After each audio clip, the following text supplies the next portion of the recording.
following story may feel familiar. It will likely not end happily. The people described will likely suffer in their desperation, but they will all be important before the end. Welcome back to the dark future.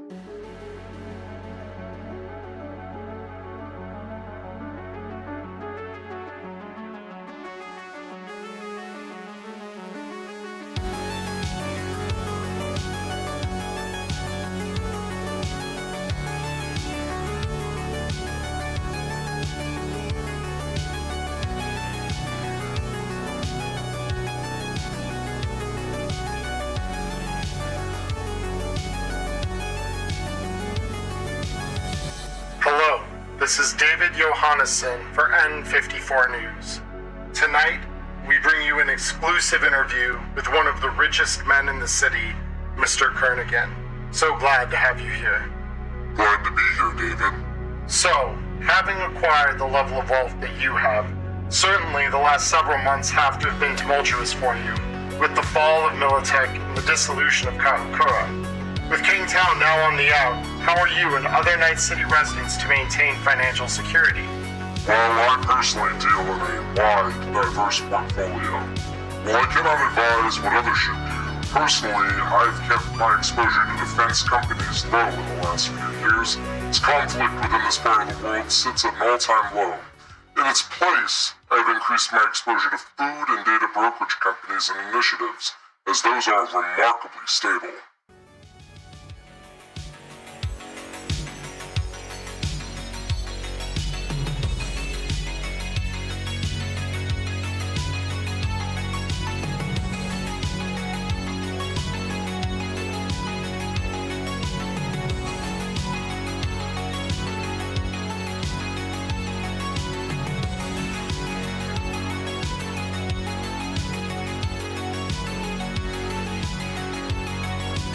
And what of the rumors of rogue AI getting into systems around the city and wreaking havoc?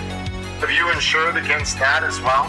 Well, I have it on good authority that the systems of our time are the most secure that they've ever been, and I believe in that. Of course, I can't spill all my secrets or sources. Thank you so much again for your time tonight. Stay tuned for your nightly news.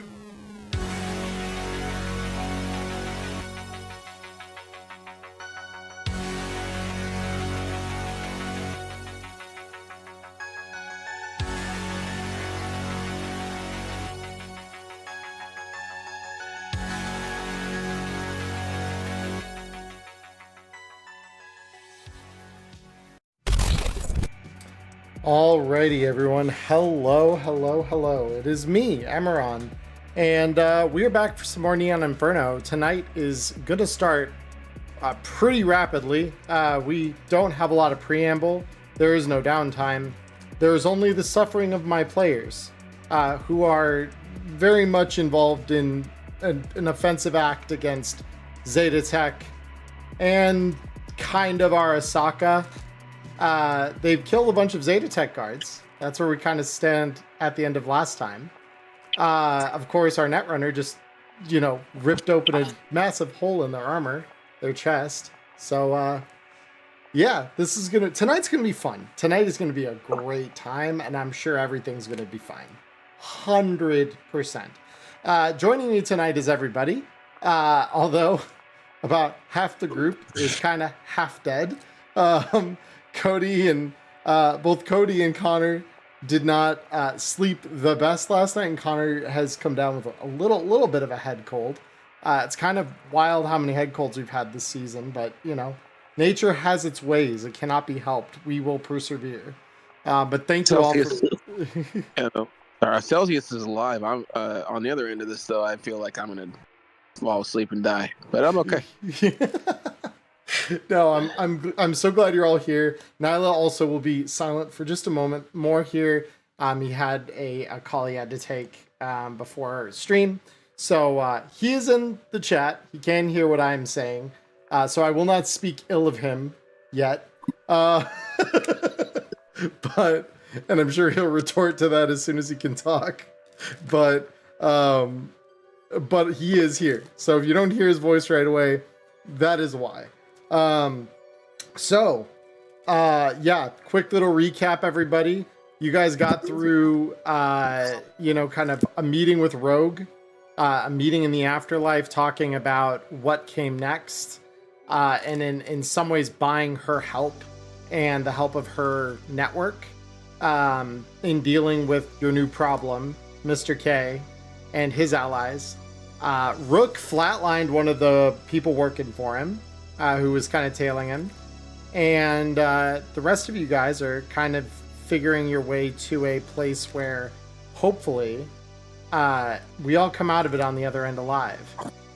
So Rogue has sent you all in to retrieve some information here that in part you uncovered could be lying here through Recluse, but data about the whereabouts of Adam Smasher at the end of the last corporate war and where he might be today as a result of that. So, you guys decided to try and infiltrate a ZetaTech facility. This has gone not great so far. It's not the worst it could be. 1 drone and 6, I think it was, security guards later. You've managed to get into the facility. Now we get to see what all is in here. But with that, let me go ahead and bring us over to our game screen. All right, and there's everybody. They are all muted. But so yeah, as we kind of start into things, guys, any questions before we get the ball rolling here? Of course, just like any other session, in the event you have IP to spend and would like to spend it, you are fully able to do so. Also, I noticed not everyone is in the server yet. It is open, so if you click into the server, you'll be able to join in. But yeah, with that said, does anyone have any questions or look to spend any IP here at the start of the week? Well, in my case, I've got about half as much IP as I would want to spend, so I'm chilling, hoping I survive. Beautiful. I'll look at it in just one moment. Sorry, I'm one of the people who are not in the server yet. No, it's no big deal. Literally here now. No die, Connor. You're not allowed to die yet. That's Nyla's job. I love that everyone's here just like, yeah, we're gonna rag on Nyla while he can't talk.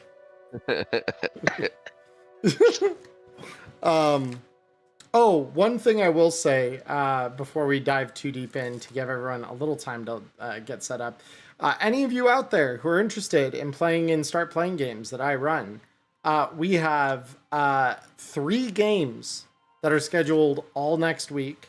One of them is ongoing already, that being the Thursday group starting at noon Pacific, which Nyla and Diamond are both part of. That is going to, I believe after this upcoming week, it will start being a weekly game. So any of you who are interested in a weekly campaign and you would like to come to Start Playing to do that, that is available. We also have ones starting on Friday evenings at 6 p.m. and Wednesday afternoons starting at, I believe it was 12:30 p.m. I can't remember if it was noon or 12:30, but somewhere in the middle there. It is on Wednesday early afternoon. So if any of you have interest in that, it is available to you. As always, those of you here on Twitch, my Start Playing link is going to be in chat here in just a moment.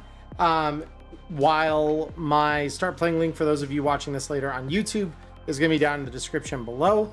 Also, over on Wireheads, the weekly podcast that Diamond and I run, if you're not listening, you should be. We have another interview lined up this Friday with Jay Gray, specifically so that we can talk and ask him questions about the Cyberpunk Edge Runner's mission kit. So if you have questions, you can put it in the comments of any of my videos. I check all of those pretty religiously. We also have a podcast. Email, wireheadspod@googlegroups.com, that you can email to with any questions you have, provided we have the time, because we only have an hour with him this time, unlike the last time where we had 2. We will try to get to people's questions, provided that we have that time. But if we don't, that's the reality of it. But we will try. We will absolutely try. And we'll see if I can't have him answer while we're in our interview time with him. I'll see if maybe I might be able to DM him some of those questions later and get his answers so that we can report back. Oh, and Diamond in chat here is also saying that we have other exciting news. Oh, we are also going to be interviewing Tomas from Free League Publishing. He was one of the main people working on the Blade Runner TTRPG. I believe he is the lead designer of that system, if memory serves. It on my notes in front of me. So we'll be interviewing him sometime soon as well. No date specifically yet. But Replicant Rebellion is going live on Kickstarter starting May 28th. So we are going to be interviewing him hopefully here in the next few weeks. Once Diamond and I can agree on a date and time with him, because I believe he lives over in Sweden. So obviously time zones are going to be a little harder to line up on that. But we are going to work to get that to you as soon as we can. But yeah, it is going to be very, very fun. I'm really excited to talk to Tomas. Other than Cyberpunk, Blade Runner has also been one of those tabletops that I found really interesting and really enjoyed. Especially for kind of like one-off, like we're going to play like a 2 or 3 shot game and try and solve a mystery. I really am excited to see what Tomas has to say about some of the elements of that. But yeah, here we are now. So that should be the end of my announcements for the week. So Connor, with that all said, and I see you're logged in now. Do you have any IP you want to spend? No, I am good. You are good. Okay. Yes. Cody, did you have any IP you wanted to spend? Ooh, Cody's still muted. It's okay. He'll come back to us eventually. Cody died. Cody may have died. I will mourn his passing. Looks like it's a solo session. Oh boy. Fun. That'll be fun considering all 4 of you were there and part of this was designed around a Netrunner being involved, but yeah. In a sudden fit of narcolepsy, half the crew falls asleep. Yeah. Nyla has just said in chat he has spent all the IP he wanted. So beautiful. Oh, that's right. Yeah, I remember. I don't know if it was live on air last week at the end, but he raised his interface to rank 7, baby. So, oh my god. I also upgraded last night. Or the other session, rather, I should say. Oh, yeah, a week ago. Okay, cool. Yeah, so you bumped your... was it your roll rank you bumped? Yeah, with my roll. Beautiful. All right. So I know we have Nyla communicating through the power of Twitch chat here. So his responses may be a little delayed. But as we descend into the session this week, you guys currently stand in the lobby of this small data center. So looking around, you're noticing, so you're not hearing any sounds of further reinforcements coming out to greet you. It appears as though the guards you faced off against at the door were probably all of the ZetaTech employees in the building. So relatively small group, kind of understandable given that, again, you were kind of told this was a fairly new acquisition by the company and that they were still sorting out some of the logistics of getting their stuff set up in here. That said, you do stand in the lobby now, with a stairwell on one end of the room, leading downward, a sign above it simply reading server room. So with that, So that's obviously where we want to go long term, but in the short term, I'm gonna kind of just look around and see if there's anything worth noting to pick up, or anything that could clue us as to what's ahead. So yeah, I'll just kind of like look around the room and see if there's anything of note, if that's okay. Sure. Are you going for a perception check then? Yeah. All right, I was gonna do the same thing, so I'll roll 2. Beautiful. Yeah, go ahead. Okay, so 12 to 17. So both of them rolling a 2. So Matchlight, you're not noticing a whole lot of anything that stands out in the room. You look around, you listen, you're not hearing much of anything. I am gonna roll privately here for just a moment, because I need to roll something real quick on another set of sheets. So bear with me a moment.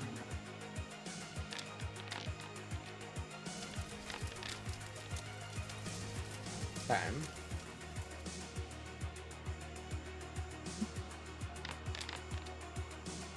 Okay.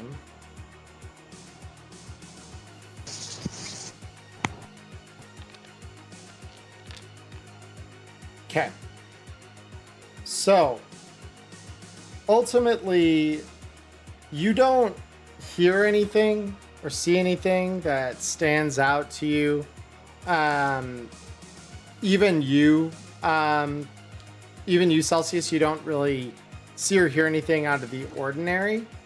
The one thing you may faintly see is just a couple of boot prints headed in the direction of the server room, though they're not particularly suspicious given all of the guards you just saw kind of exit and surround you in the entry and front of the building. So Would I be able to check one of their boots and just sort of see if it matches the print? Sure. Go ahead and roll me tracking. That's a Good skill. old tracking skill, yeah, finally getting its heyday. All right. So, you find as you kind of like look more closely for other boot prints, you're noticing quite a few of them.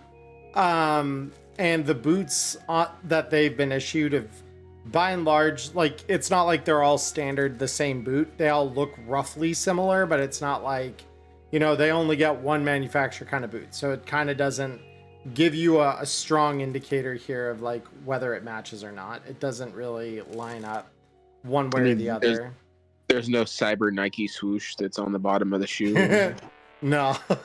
What's on the bodies? So those bodies were largely, they were just, typical radio communicators. Some very beat up now light armor jack, polymer, assault rifles. Not a whole lot of stuff. I think we went through and looted them all last Yeah, session. I think so too. I just kind of wanted to see if there was like, anything that was of note. But yeah, okay. Cool. Yeah. So I'll just say to the party, like, how do we want to handle this? Obviously, we're all a little scratched up. Our potentially most valuable player is the most scratched up. So Yeah, I was gonna say Rook looks over at Peacock, seeing the giant hole in his armor jack, and I'm going to step out and like, once I know that the area is like kind of secure, just gonna look around and make sure there's no reinforcements running up out of the hills or something. I want to make a call to our previous employer because we were going through Rex, right? Initially, yeah, you guys had been.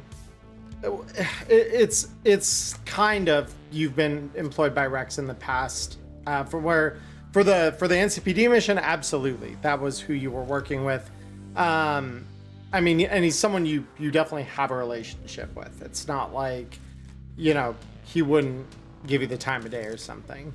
Yeah, and he's probably Rook's only line to like actually finding anything in this criminal underbelly. So I'm going to step out and make the call to Rex and let him know that, well, we got a gig. We're trying to get into a ZetaTech server farm, and we got in the front door, cleared the front yard, but our wirehead is hurt bad. Do you have any medtech on call that you can have scroll through, just try and top us up a bit, maybe bring an armor jack for our boy along on the ride? But yeah, we could definitely use some aid, and I'll offer up like a favor in return. Basically, this is a cash in anytime favor for Rex so that he can get out of me. Gotcha. And he responds with, I'm familiar with the area. I believe I know somewhat where you all are, though I mostly do business on the south sides of the city. So let me check. Let me see if there's something I can do. Most of the people I've sent up that way, despite its relatively safe neighborhood feel, let's just say the people that make their home up there, the people in power, they don't particularly like me, or the people I send typically. So let me see who I have on call. And I will roll Rex's street wise here real quick. Just see if he does know somebody. Lots of twos coming out tonight. So for Rex, obviously a fairly high rank fixer, he does actually know somebody. So he when he gets back in touch with you, he says, well, all right, good news. I do have some additional armor jack that I could ship out there. I have a med tech that has been in my employ for quite some time. And he's familiar with less than friendly persons that would wish me dead. So I think he's probably the most logical one to send after you all. The bad news is that he probably will need some kind of escort just to ensure that he gets to you hale, healthy, and able to administer the aid that you are asking for. So if I could request in return that you provide any kind of hustle that you can to support him on his way to you. So at this point, Rook, if you would like to, above table here, if you'd like to offer that in return, and ensure that that happens here, I will allow you to make a backup roll, and I will give you the backup roll as though you were 2 roll ranks higher than you currently are, for the purposes of success, because of, you know, being that it's Rex who's asking. Yep, I was just about to say, well, I mean, I do have one guy I could call to try and get you an escort. So Yep. Let's see. You want me to just roll a flat d6 with and then we'll just take it at a +2 or whatever? D10 first, because we have to see if the backup can arrive. Because there are other things that could be happening here that have nothing to do with their loyalty to you. Shit! Alright, what's your roll rank? I was 4. So Shoot. Alright. So you reach out, I'm presuming here, and you let me know if I'm wrong, but I'm presuming you were trying to reach out to Xavier with that, right? yeah, I would try and tell him something like, round up the boys, we're hurt out here, and I need somebody to get us a med tech. Xavier mysteriously doesn't respond initially. Like, it takes him a couple minutes before finally he returns. Because did you call him? Did you send him a message? I would probably call him just based on the urgency of the situation. Like, I'd imagine I was on the phone with Rex and go, oh, I know a guy. Let me make a call real quick and I'll get back to you. And then I'd be on the phone with Xavier. So Xavier doesn't initially pick up the phone. It's his agent's pseudo AI. And when it picks up, it just says, Mr. Xavier is preoccupied right now with a much more hostile task. I've heard gunfire. If you leave me a message, I'll pass it along to him when it is next convenient for him. Ah, shit, yeah, I'll leave him the same message, but at this time with the little tag at the end. Call me back when you make it out of there safe. Yep. And so, are you gonna wait the couple of minutes then to see if he responds at all, or? Yeah, So- I would hold out. Above table, I saw the roll, so I doubt he'll actually come through, but Rook would wait for the call. Yeah. While you're doing that, I'm gonna try to like find any sort of like access terminal or anything that we can get our hands on so that like, okay, actually let me do this.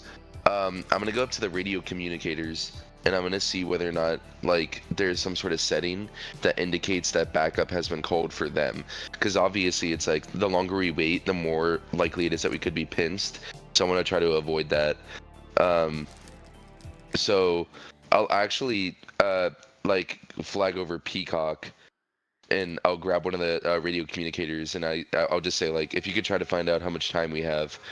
I don't know if we have time to wait or not, but we might have to do this gig now. We'll do what we have to do. Yeah, beautiful. So I know, Nyla, you're probably still on your way. I am 2 seconds away. Don't worry. We're good. Okay, Nice. beautiful. I was going to just ask, do you want me to roll electronic security tech to see if you can identify what he's asking? If you would be so kind, I I would- would much appreciate it. I would happily do that. Yeah, let me... Wow. All right. So you... Another 2. Yeah, 2s are the number of the night. Holy shit. So you dig into the system and you try to kind of pull apart whether these things have any kind of automated alarm or anything like that. So far as you can tell, there doesn't appear to be one. But you also know that with systems like this, just the communicators themselves may not be the whole story. And you do know that an alarm went off earlier, so it's uncertain. You're not really able to say definitively one way or the other whether or not you Yeah. guys truly are safe. I'm gonna pick it up and chip it in so that I'm on the radio communicator, and then just say, "Come in, we're taking fire. What's your ETA? Looking for backup." So as you tune in to the frequency, you don't hear anything except static for a moment, and then in this really choppy, like not well maintained, come station status, and you're just getting like fragments of a longer sentence, essentially, that you know must okay, be do I- communicated. Do I think that someone might be fucking with these in the like general area? Do I get that kind of like there might be some sort of like security backup that I would need to breach to be able to actually use it? You're really not sure. If you'd like to roll electronic security tech, you certainly can. You never know. You never know. But yeah, you're really not getting a good indication either way. You're just Okay, not cool. certain. Yeah. All But right. yeah, there seems to be some kind of heavy, either they're really, really far away, or there is some kind of interference on the network. Okay, cool. So I'll just say we're in the dark. I have no idea. But here's my vote. Celsius, how are you? I kind of like look over Celsius. How wounded does he look? And like you can answer yourself, obviously. Like how are you in terms of kind of holding up? I mean, mentally, I'm always in the garbage can, but physically, I'm decent. Okay. Rook, Oop. how you looking? Oh, I was muted, my bad. I'm barely scratched. Okay. So just me and Peacock who've taken some heat, really. So we just need to protect Peacock. We need to get Peacock into the net. So Peacock, if you can find a way to be evasive and not put yourself in harm's way whatsoever, just stick to cover. I'll suppress them, and we'll just have the other two take them out. But I think we need to act now, unless this becomes even worse of a situation than it already is. Yeah, I agree. Okay. I'll do what we can, or I'll Alright. do what I can. Yeah. And Reload my SMG. I'm in the lobby of this building, correct? Correct. So with mind to something that Ghost had mentioned before, you had purchased Trauma Team Silver, correct? Me? No. Who? Because someone has it on the team. No, I'm just I have Trauma Team. You have Trauma Team. Okay, got you. Yeah. So I'm looking, because does your character have a biomonitor? Yes, he does. Okay.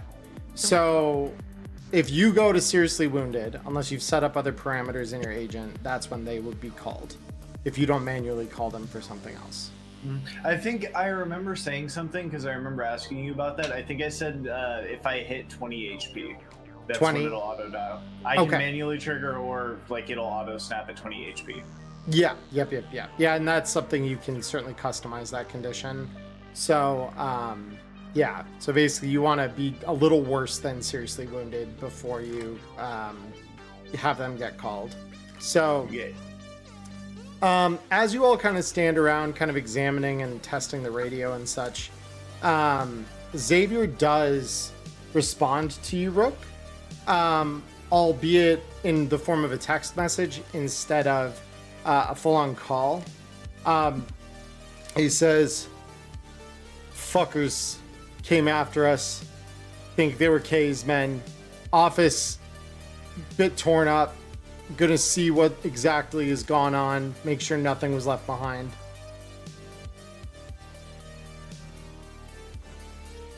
So he's out then. Yeah, fuck. I'm glad you're safe. Never mind, man. We'll make do. Can I go ahead and make a scanner check? You can. Okay. So as you scan the local area, there was something that you guys actually didn't find the bodies last week, and I only remember this now because I just remembered. Peacock, you're pretty badly wounded. Yes. And I believe I had said something to this effect last week when you guys were kind of searching the bodies. One of the guys, ironically, the one that you guys kind of grabbed and pasted without giving them a capability of really doing anything about it, they are one of the few people here that has a dose of black lace loaded in an air hypo in their pocket. So I do want to mention that because I know someone mentioned you were checking the bodies. That is something you did find that I know wasn't found last week. So there does exist that. Peacock, though, that scanner check is very good. You scan and you feel this steady pulse from below your feet. You know that the server room for this facility is below street level. It is down a flight of stairs below you, and something about the signal though feels odd. It's not like the standard sort of connection that you would typically have to a modern network. The protocols that you're seeing, because obviously, if you scan for like a Wi-Fi network in real life, you kind of can sometimes see a readout of like what protocols they use. This protocol that it's spitting at you isn't the meta protocol that has become far more common in the time of the Red. It is spitting at you that it runs on IG protocols, old net. Oh, fuck. Oh, no. Give me the black lace. Who picked it up? Was that me or was that someone else? We could say I found it since I was looking, so I'll pick it up and then I'll hand it to you, and then just tap you on the shoulder a few times and nod. All right. All right. So Peacock, you are going to become immune to being seriously wounded as you take this. Go ahead and roll me 2d6. All right. 8. Not the worst. But yeah, you feel that dose sink in, and you just feel that sense of almost a foreboding, like whatever is about to happen is about to be much worse than what you had initially thought the job was when you signed up for it. So you kind of steel yourself. You feel that mild sense of euphoria as the black lace kind of courses through your system, and just kind of like steel your resolve essentially to do whatever has to happen. While he's doing that, just to note real quick, because it does take 2 turns if I don't do it now. I'd like to reload my armaments. Yes, go ahead. Cool. Anyone who wants to reload certainly can. All right, time's wasting. Can I attempt to make the resist torture drugs check? Because it says if I pass that, the humanity loss will subside after 24 hours. Well, so the way that it works for secondaries is we roll them at the end of the effect. Ah, I see. Yeah. So for now, you are just immune to being seriously wounded for the purposes of taking the -2. Once the effect comes to an end, provided you haven't been rapid detoxed, you will roll that secondary DV. Okay. Yeah. So if I get rapid detoxed, then I still have to roll the secondary, right? Actually, it's been confirmed by Jay Gray. I thought that was the way it would work, but no. If you end it through rapid detox, you do not roll it. You automatically pass it. Okay. Cool. Yep. Alrighty. Well, let's get cracking. Beautiful. Okay. Poor So choice. we'll take. Yeah, Go poor choice. ahead. You said let's get cracking. I don't think you want to be cracking anything right now. Nah, I could take on a fucking army right now. You kidding me? I could battle a fucking ox at the moment. Let's get it. And you just see this as like blood's dripping through the massive hole in his bodyweight suit. Like it is not looking good, but he has every bit of confidence backing that statement when he says it. Just don't do anything stupid and we'll get out of this in one piece, all right? For sure. Do you want to be in the sure. back or do you want to be in the middle? Put me in the middle. All right. Sel, you're taking point. Of course. Who's in the back, Rook or me? Well, I guess I'm bringing up the rear because if anybody tries to run up on us, I can kind of hold that line. No pun intended. All right. Does anyone have a grenade, flashbang, anything of that sort to get this party started? I'd rather not toss a grenade down into the farmer trying to recover data from, though. You have a great point there. Didn't think about it that way. I do have a grenade, though. If we need it. All right. All right. So you proceed down into the server room. And Can we try to be quiet?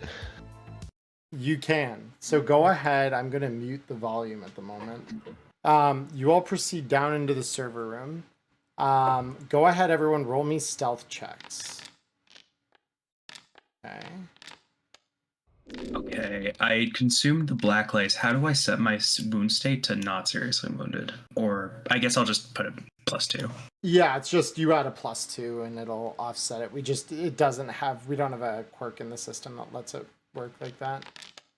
Yeah, baby. All right. You guys did so well. I'm proud of all of you. Looks like I'm Peacock. Or wait, no, it was me last time too. Fuck. It was you last time too? Yeah. Oh boy. Leave me behind next gig, dude. I'm a liability. All right, so we got Celsius out in front. We got Peacock behind. We got Matchlight behind him. And Rook behind him. Unless, Matchlight, were you behind Celsius or behind Peacock in the marching order here? Whatever.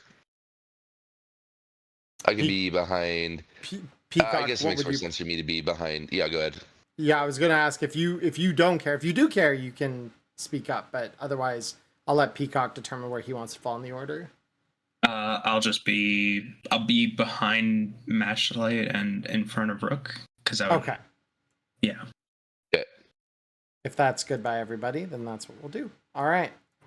Beautiful. Let me bring you all in. So you descend the stairs down into the humming, and you can feel that wafting of warm air out from below you, almost as if the earth is breathing.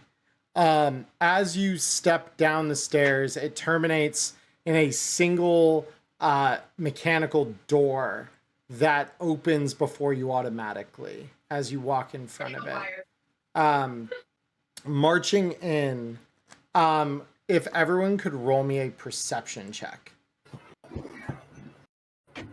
Oh, I remember this place. Oh, wait, I just clicked the wrong sheet. There we go. Perception. Okay.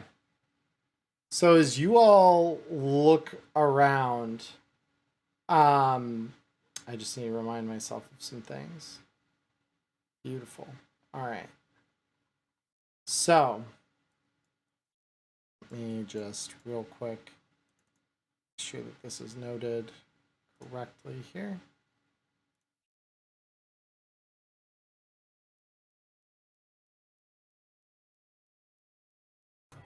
All right. Isn't this where I fought the shit-talking red barracuda? We've used this map a few times. It was the site of a great tragedy last season. But we won't talk about that yet. I don't want to jinx it. So, as you walk into the room, Celsius, you notice out of the corner of your eye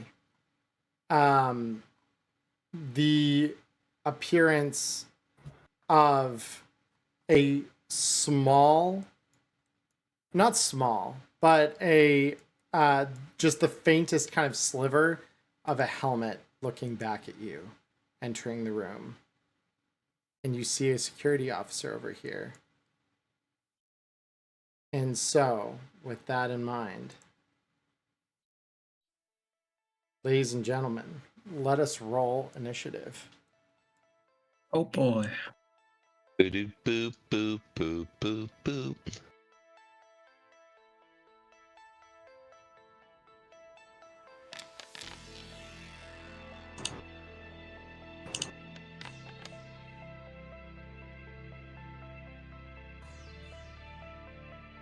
All right, and if you need to activate combat state, a reminder, you just right-click your token, use the cross swords, and it will roll. Someone grit.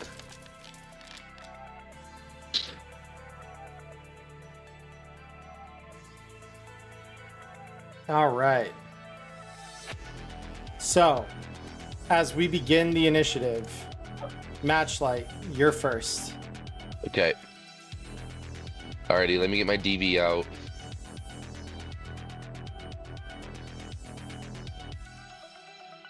It's a good DV. Let's see.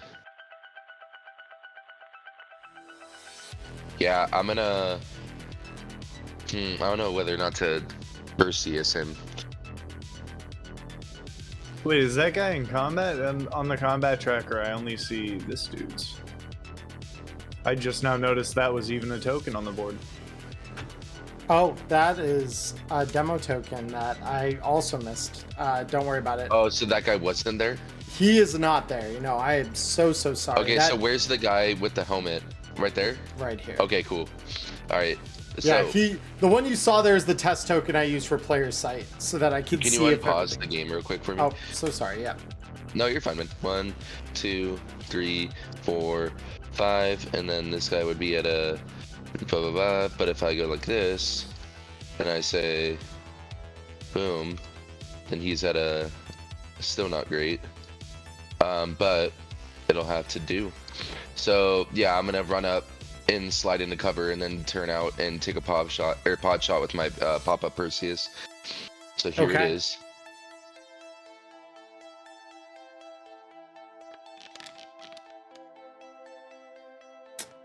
Ooh, I believe. Nope. Oh yeah, you just barely miss. All right. Yeah. So you fire the first one, yeah, and it does miss, and you can see the soldier just duck back behind the pillar he's in, or behind rather, I should say. With that, you hear the sounds of other people in the room, as you just hear two voices just grit their teeth and just okay. And I'm gonna have them roll me some checks here real quick.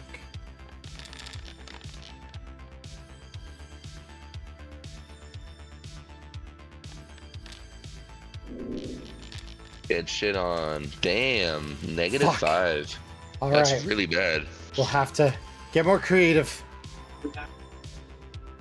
And so with Could that, not be my boy Peacock. Peacock, we come to you. All right, from that scanner roll earlier, do I know the access port? You got a couple of points. You got a couple points. This whole server farm is full of them. There are also the terminals over here. Are there? Okay. So these are access points, and I'm assuming like over here is an access point as well. Pretty much any of these pillars, the server racks, they're covered in them. Okay. Okay. Let me think here. All right, I am going to go 1, 2, 3, 4, 5, and I'm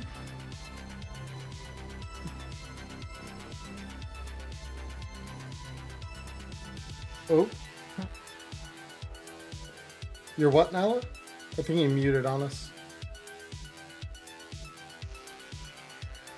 sorry, someone came in. Am I able to access the net? So at this range, you look for the wireless access point, and yes, you do have access to one. All right. I'm gonna jack in. Beautiful. So as you jack in, you are met as you kind of feel that rush around you that you typically do when you're diving into a meta net. You are confronted by a password. All right. So I'm gonna go ahead, backdoor that. Okay, roll it.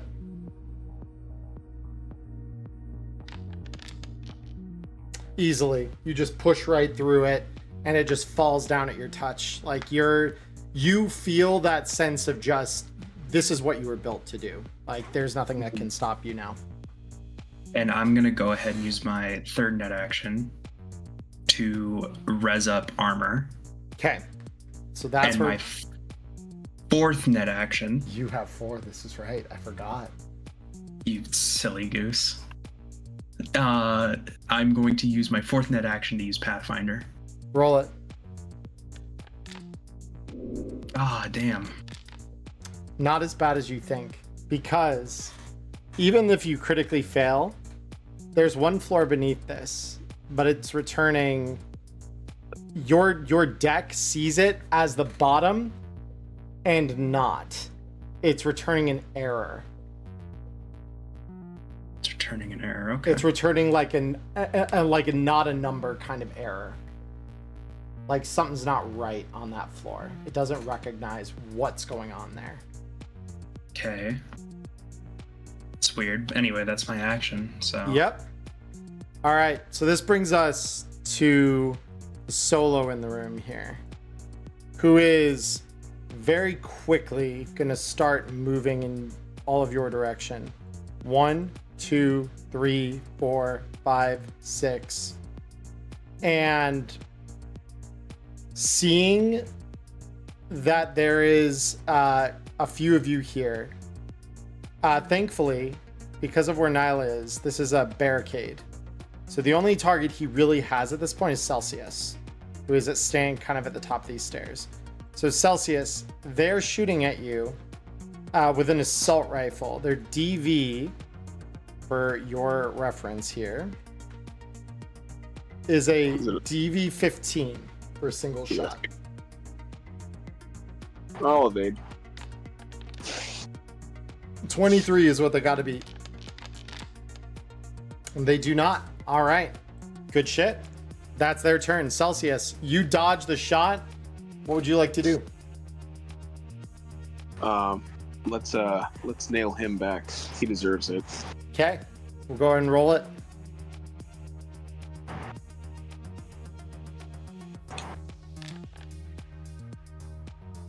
All right. That is quite good. They will try to evade. They do not. Go ahead and roll me damage. Oh, that's good damage. That's really good damage. Holy shit. That's hella good. Yeah, so you line up the shot and it's pretty much perfect. And you just see it crash into the armor jack of this enemy solo. And you just hear, oh, fuck! And so, we come to Rook. Unless All right. Celsius, you want to move at all from there. No, I already have limited move anyway, so I'm gonna chill. Fair, all right. I'm going to see. Click on my token. Okay, I guess I have to drag. Oh, I'm trapped behind a wall. Can you move me forward 1 square? It thinks I'm inside the door. Yeah, you're Thank good. you. Yes, that's the first Surprised we move. actually are. Yeah. Yep. 1, 2, 3, 4, You're an Oblivion 5, NPC? 6. I'm going to leave myself here just for simplicity of clicking tokens, but I want to be basically on the same space, taking cover behind this. I get you. Okay. Yep. And I want to lean out and pop a shot with shotgun. DV shouldn't be too bad from there, right? From Take a his, look. it is a 14-meter shot, meaning you'd be dealing with a DV20. DV 20 with a slug. Mm-hmm. Ooh, okay, yeah. Handgun is probably a lot nicer in that range then. It's the same. Handguns and shotguns have the same DV table for the most part. Oh wow. Well, screw it. Send it. We'll see what we get with the shotty then. Okay. Beast shotty. Do some beast shit. No. The opposite of beast shit. Yeah. So unfortunately, it does not hit. So, Matchlight, we come back up to you. Okay. I'm gonna run out. I'm gonna try to get a better DV here. Okay. Oh. So I moved 1. It just wouldn't let me move 1 there. Yeah. So that's you're around DV the 50. Which sounds pretty good to me. Yep. So I'm gonna stay right there. And I'm gonna shoot at him And with my Perseus. Your Yeah. Perseus is now rate of fire 2 as well. So. Right. Okay, cool. So here's the first one. Crit fail. Was he Yeah. gonna evade or no? They are. Yeah. So let me. Okay. Maybe he'll eat dick. You never know. You never know. He didn't. Not this time. Okay, here's the second shot. Okay, that is better. Let's see if it's better enough. It is. Go ahead and nice. roll me the damage. Okay, cool. Oh wait, that was your very heavy pistol, not your Perseus. Oh, my fault. Yeah. Sorry, dude. Same Here, let same me do the damage Perseus. though. It just won't be armor piercing. So I'll manually calculate that. And actually that would bounce off the armor of Okay. the enemy. So yeah. Alrighty, I'm gonna swing back into cover. Yep. All And right. then that's me. So these two are gonna start working on something. All right, I think I have the keys. And the other going to roll.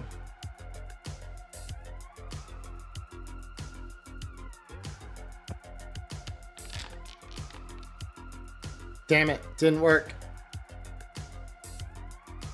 Peacock.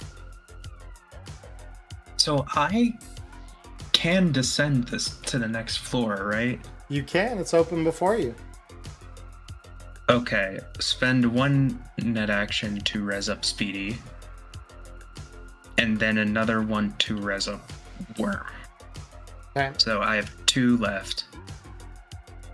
And now I'm just going to descend. Into hell. As you descend, you feel your legs kind of give out from under you.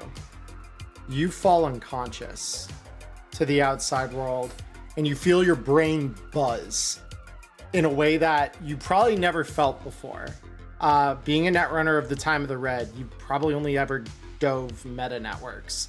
But as you descend to the next floor, you are presented with the swirling shapes and the far off appearance of a large castle floating in between geometric figures.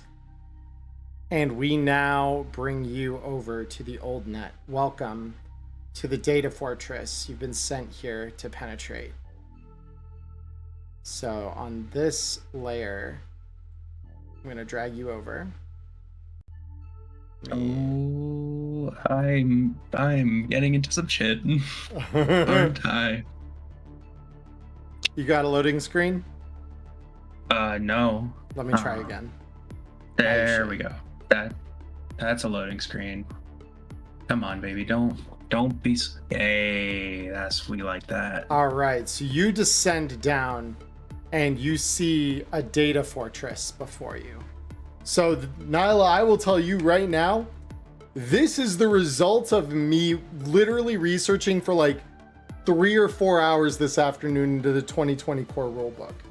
We're going to do some old school net running revamped to work with Red's net running system.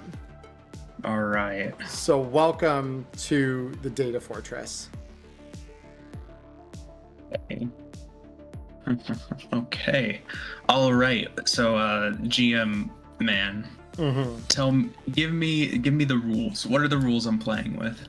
So the rules you're playing with is you can move up to 5 spaces with your net movement in this space, and this would be considered legal even after you've moved down to this level in the meta net, because meta net diving doesn't really care about movement. Old school net diving does. So what you're looking at right now is essentially a system map. So most of this is made up of data walls. That's all these little password tiles. However, there are vulnerable areas in the data wall. This is a code gate. So code gates are easier to break through. You can roll a backdoor on any of these as you would a standard password, and your cyberdeck will work, as it would in a meta net to try and break the wall or the gate. So that's what you're dealing with. Of course, you could try to crash through a regular data wall. It just would be much harder. So, and that's this one, right? Code gate is the faint one here. The data walls are the solid ones here. Okay, and when you say net movement, does that mean every turn I have my move in net movement? You have 5 spaces within net movement, and they have to be vertical. They cannot be, or vertical or horizontal. They cannot be diagonal. 1, 2, 3, 4, 5. So I still have. And because you have speed, I will give that to you in additional net movement. So you can use that boost from your speedy to make it the rest of the way to this code gate if you wanted to. Okay, so I'm here now. Yep. Okay, I will use my back door now. Okay.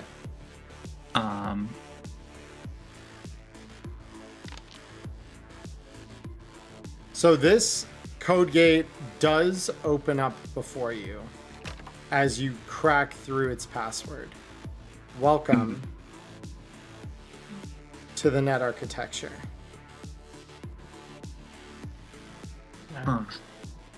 How much extra bonus is your speedy worth at this point? Plus 6? 3. Plus 6, yes. Okay, so you've used 2 of its bonus movement. You can go deeper. 1, 2. As you enter to this point, a black ice emerges from the shapes around you. You hear a horrible screech as a raven rushes out to greet you in this network. Go ahead and roll me a speed check.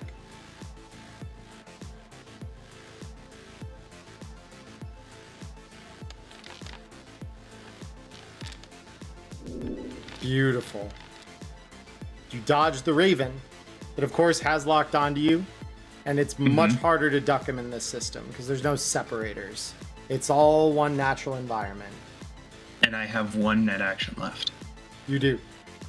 So I will go ahead and I will attack with a sword. Okay, go ahead and roll it.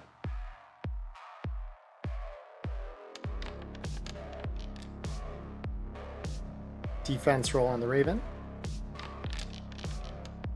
Hit. Go ahead and roll me damage. Damage to black ice. Nice. Not enough to kill it, but definitely enough to do a decent chunk of damage to it. All right. Back in real space, you all see Peacock collapse down onto the floor. And you're not probably sure of what's happening. The Solo pushes in, moving around. 1, 2, and is going to line up on, let's see, 1, 2, 3, 4, 5, 6, and is going to line up on you, Matchlight. Okay. So they are going to shoot at you with their assault rifle. Their DV is 16 at this range. Okay, cool. I'm gonna spend a few luck here. Okay. You're going to roll to evade? Yeah.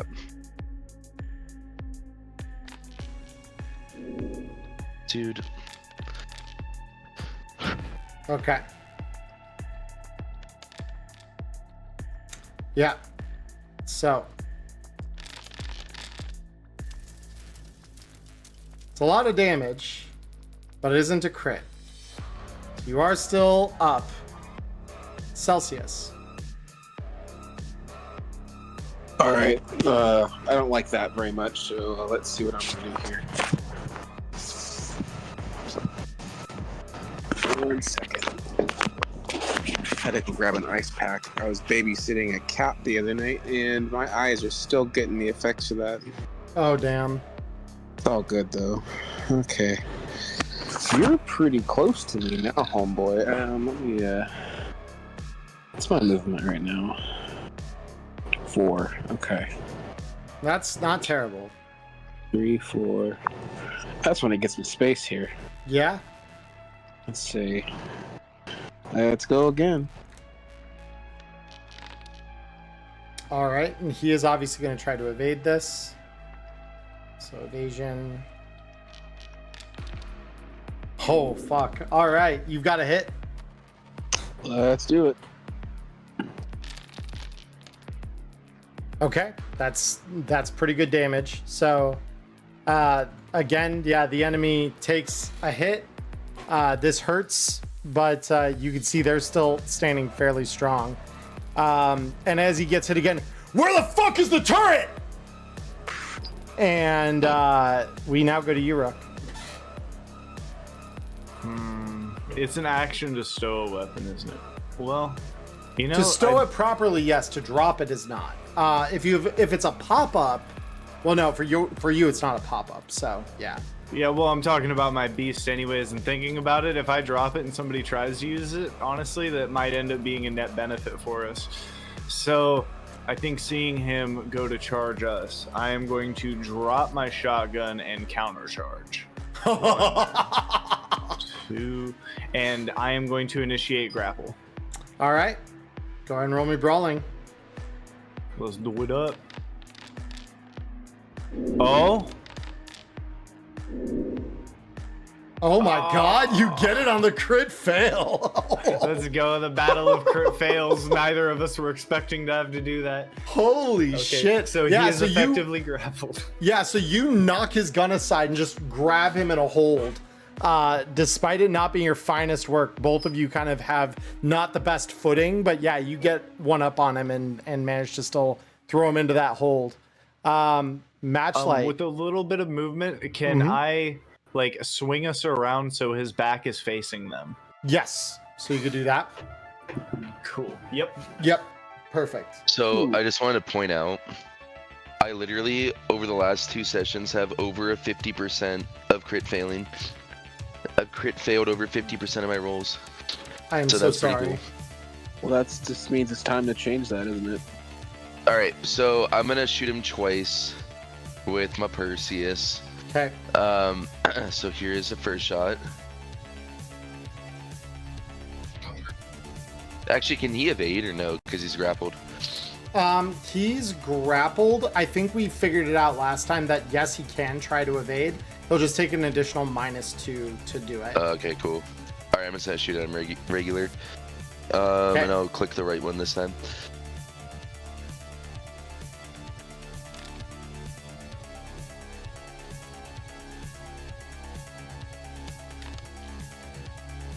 It will Okay, hit. blessed. Go ahead and roll me the damage. Beautiful. So that is going to hit for damage, actually. And then I assume you're going to do it again? Yeah, There finally. we go. Holy shit. Double 10s, 35. Go ahead and roll Yeah. me damage. That is disgusting. Okay. The system heard you. It's like, all right, bet. You want to have a good shot? Here's a good shot.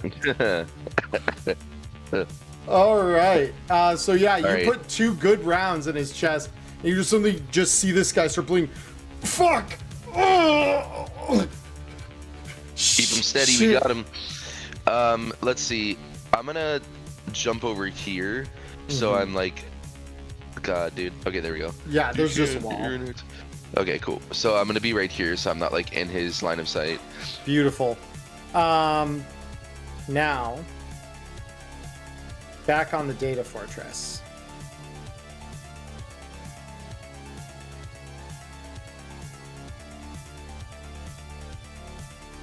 I'm going to roll.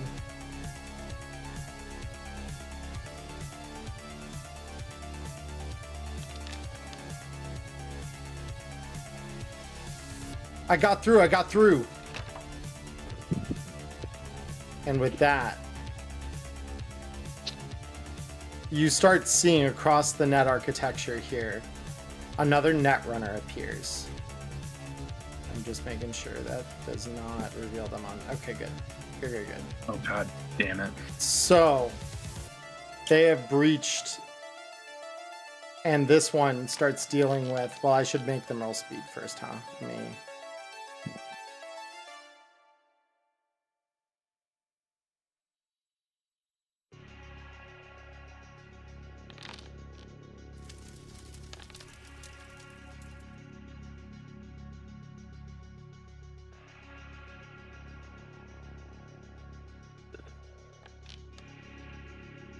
All right.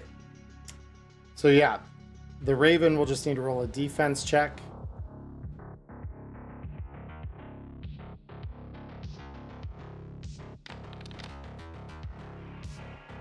And does not succeed. Sword hits.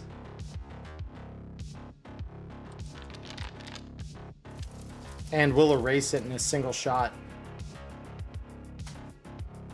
Someone got lucky. Next. Let me actually double check something here real quick. I just need to see my document. Do. Yes, okay. So they are going to go here, and then they're going to attempt to control.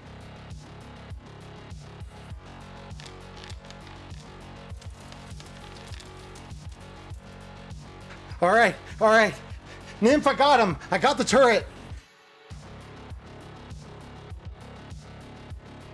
And with that, you all see, well, not yet. They don't have quite enough net actions. However, that said, another netrunner attempts to breach. And they also do. All right, code wall down. And another ice and another netrunner appear in the network.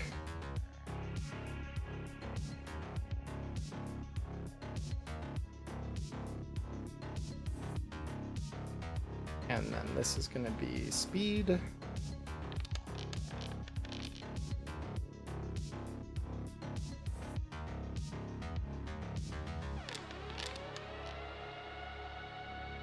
All right, Raven gets one up. And so it deals a free attack to the enemy Netrunner.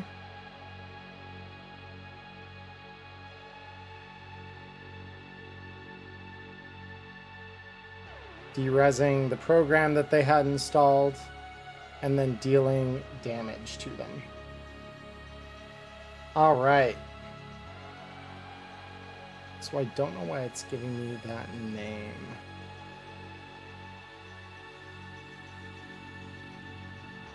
Should be displaying a different one.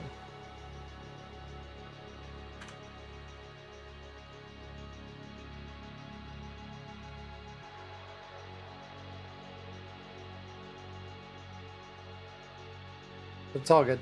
All right. Beautiful. So they take a hit. They've used one net action. They're now going to use another.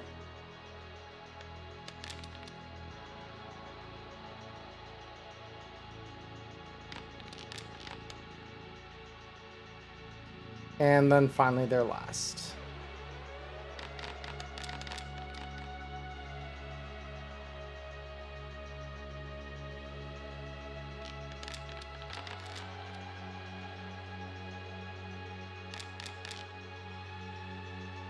All right.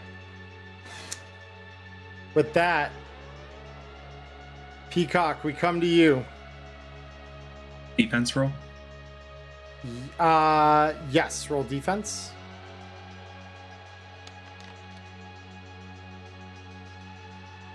Oh, why didn't you go? Easy. All right. For my first net action, I would like to use a banhammer. Okay. On this here. The Raven. Thank you. Yes. Yep. The bird. The bird. Easy. Go ahead and roll the damage on that. Damage to Black Eyes. Easily derezzes it. You've deleted this ice from the net. Yeah. So these control nodes and files, am I able to step over them? So they are not blockers. So yes, you could if you wanted to. And I can see the net runners, correct? You can. Okay. So I'm gonna do a thing here. I'm gonna go 1, 2, 3, 4, 5. Hi! And you just hear, shit. Go ahead. I assume you're about to attack this poor defenseless netrunner here. I'm going to spend 2 luck. Mm-hmm. And I'm going to use Deck Thrash. Okay. Beautiful.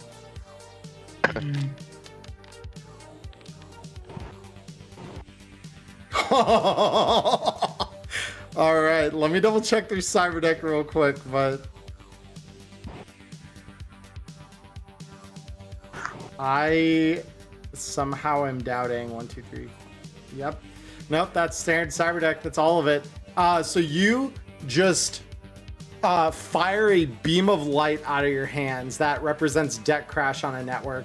And all of a sudden you just hear this as the other person just gets thrown backwards through the data wall. And they will suffer some damage for it. Goodbye. Deck crash basically unsafe jack out, correct? It is. Jesus. So this netrunner will take 8 damage. And let me make sure that applies to them on the other. And I believe for them, if we're going to go by red rules, if they come in, they have to go through the password again. Only if all netrunners involved in the run are jacked out. Cool. All right. So, but yeah, for now, you just fling them back through the net architecture, and they are effectively just jacked out through a forceful jack out. And all of you hear that screaming and the sound of like popping circuitry from the back of the room over here. So I have 3 net actions left. You do. So I have also more movement because of Speedy. Also, Correct. you see a flaming entity off to your side as you enter here. You recognize this to be a demon. A demon? And also the core of the net architecture. So a normal demon appears to you kind of like this omnipotent entity within a network. And it really only presents itself if it feels the need to defend. However, here, this thing appears larger than normal. And you could see almost like a shimmering crystalline haze around its form. This represents the central computing unit of the network. Mm-hmm. Cool. All right, so this is the thing. So if I destroy it, does that mean the network is just ceases to be? Go ahead and roll me an education check. Let's see how well read you are on this topic. Skinny, what are you doing? Oh, I forgot. That's a 16 because black lace. Yeah, I gotcha. So you know that in these older IG networks, typically if you crash out the CPU, yes, the system will cease to function. But that the CPU basically controls everything related to the network, and that sometimes it relies on memory banks to be able to do additional things. All of these files are its memory banks. Cool. So how does virus work? So virus, you're touching the CPU. That is effectively the core of the network. Mm-hmm. So I could virus it. You could. And make... Oh, baby. So if I said, make me an admin user in the system, is that I could do that? You could do that. And all the black ice would be friendly, and I would have access to all the files, and all the control nodes would be mine. Yes, you would be the dweller of this network by the CPU's reckoning. So this is a relatively simple, albeit a relatively challenging task.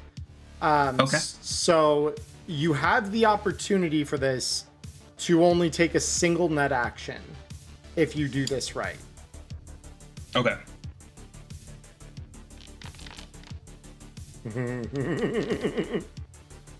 I believe the dice have spoken. The dice have indeed spoken. You reach out your hand in this virtual space because all of this is deeply like it's reality to you. Like you're breathing in binary code. You are just interacting physically with every element of this network around you. As you reach out and you touch the ball of flame in front of you, its color shifts from this violent, angry red to an almost soothing blue as it recognizes you as its master, effectively. And you just see a display hover over your vision, transferring administrator privileges. All ice has been given over to your disposal.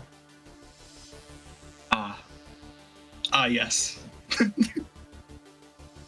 Go forth, my hounds.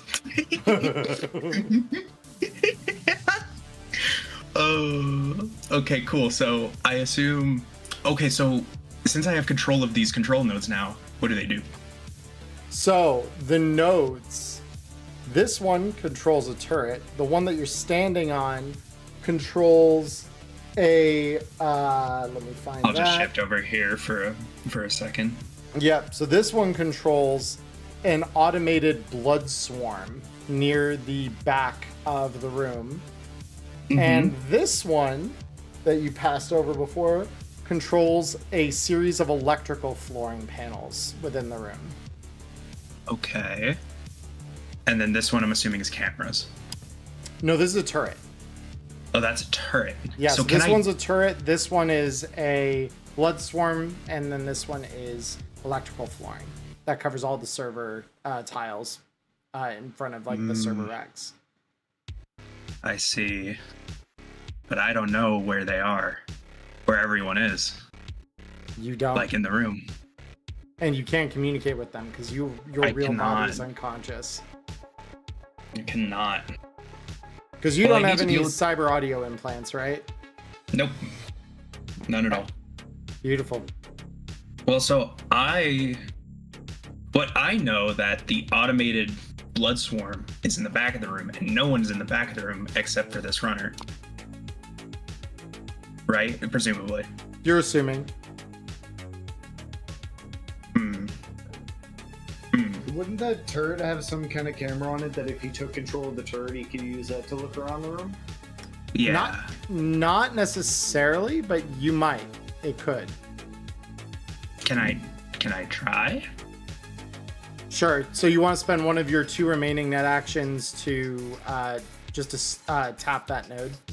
So I want to apologize. I actually only had 2 because of the banhammer on the Raven. So banhammer on the Raven, deck crash, and then virus. So I only have 1 left. 1 left. Okay. So do you want to spend your final net action then, assuming control of this node, essentially like tapping it since you have control of it? Okay. Yeah. So as you tap the node, a turret does descend in the room, and I will try to give you vision over this. I think I could just pop back to the other room. Oh, you could, yeah, and then I can pull you back. So you are up here for the intents of the seeing out of this. Okay. So I can fire at this one. Yeah, you can just barely look around. He's holding on to him for dear life. So this guy's much closer to him than to this tile. So yeah, you could shoot at him. Okay. With this net action, right? Yes, with this net action, because tapping it allows you to activate the turret as a sort of quote-unquote movement, and then you can take your action to fire it. Cool. Awesome. All right, I think I'll do that. Beautiful. I'll shoot at Nymph. This turret is equipped with an assault rifle. So are you looking to just fire single shot from the rifle? Yeah, just one at this one. Okay. Go ahead and make me a shoulder arms check. Okay. It's not that great. Yeah, so we'll miss. Yeah, so, even with the black lace factored in. Yeah, so I'm gonna roll it just because that's normally what the demon's numbers would have been. But sure. But yeah, I need to do that to expend the round. All right. Cool. Then I will pull you back over to the other scene here. All right. So it's Nymph's turn. They are going to try and break your hold on them. Ghost, if you could just roll me a brawling check. Oh my god. Yeah. Oh my god. Holy shit. Okay. Yep. So you have a firm hold on this guy. He ain't going nowhere. Celsius. Good. Keep him turned towards me.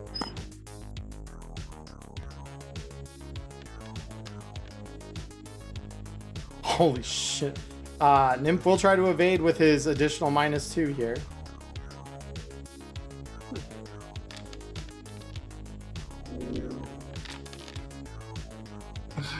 Elbozo. Yeah. Holy shit. Let's find out what Nymph just had. A broken leg. So you shoot this guy dead on in the thigh. And they are bleeding profusely. And you kind of feel them go a little more limp in your arms, Rook. And then you just say, fuck. This is supposed to be easy. Easy in, easy out.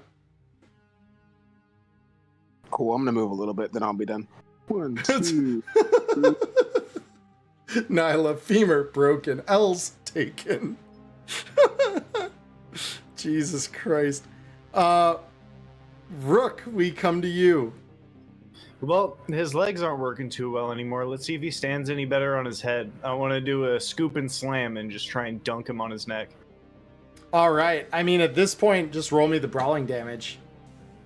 Oh, just flat brawling. Or doesn't like grapple slams? Isn't that just body to face?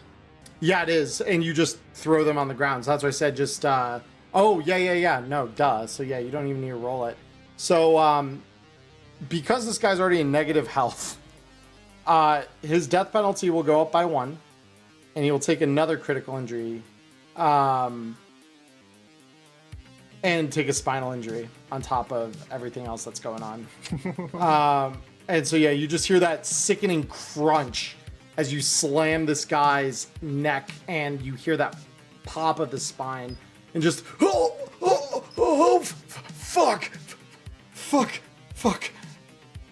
Matchlight. Okay. Is there anything else within view that looks like it's posing a threat?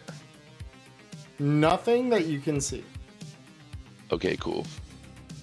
I will hold my action in case something does pop up before the next initiative round. If I may, above table, M did mention that, I'm pretty sure you mentioned that y'all did hear something in like the back. You did hear. Yeah, the scream from over here. Yeah, Okay. You did hear a scream from back here. But that is All right, cool. So the then- only other threat that you deem might even be here. Okay, cool. I am not gonna fuck with it because I don't want to die. So yeah, I'm chilling. I'm gonna hold my action, and if something pops up, like that's within visibility of me being here, I'll shoot it. Totally That's fair. it. All right. We go back to the data fortress.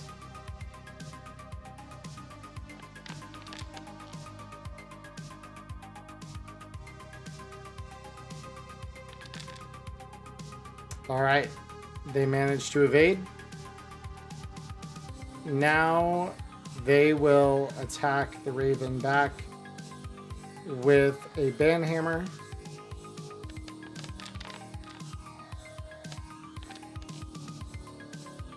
It will hit.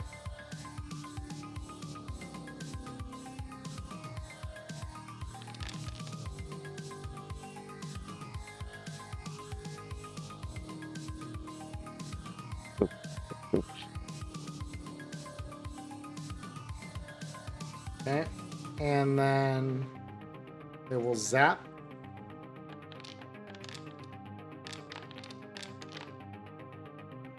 Which will hit. But not for enough to kill it. So this leaves this runner still blocked out. They are going to use zap one more time.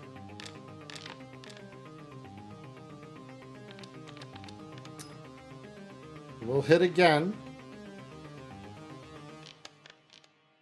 And that will be enough to cook the black ice. So the black ice is deleted off the network. And now they push in with their movement for this round to be right up in front of you. And they just say, well, hey, aren't you handsome? Oh, you want to see something hot? I'll show you something hot.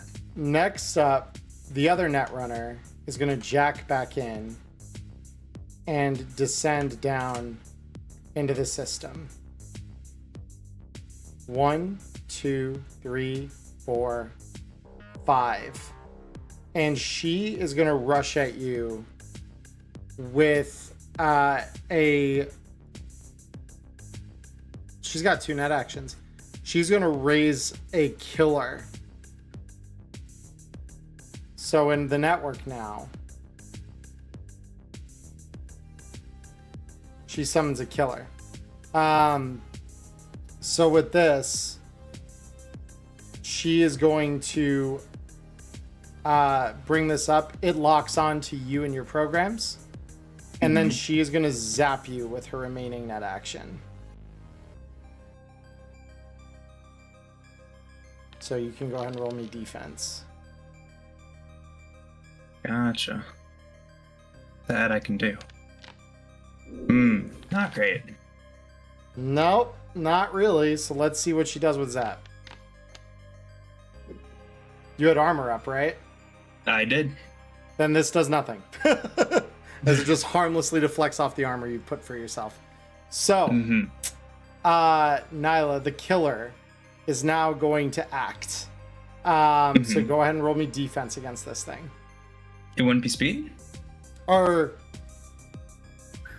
I'm trying to think. It's different when it's an enemy netrunner sicking it on you. I believe. Let me double check.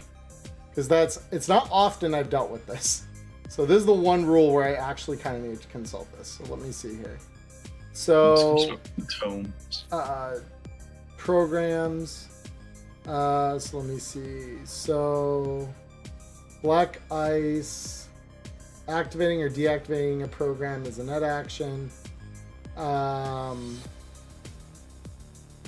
Let's see. Encounter enemy black ice, lightning, and weight. You do speed. When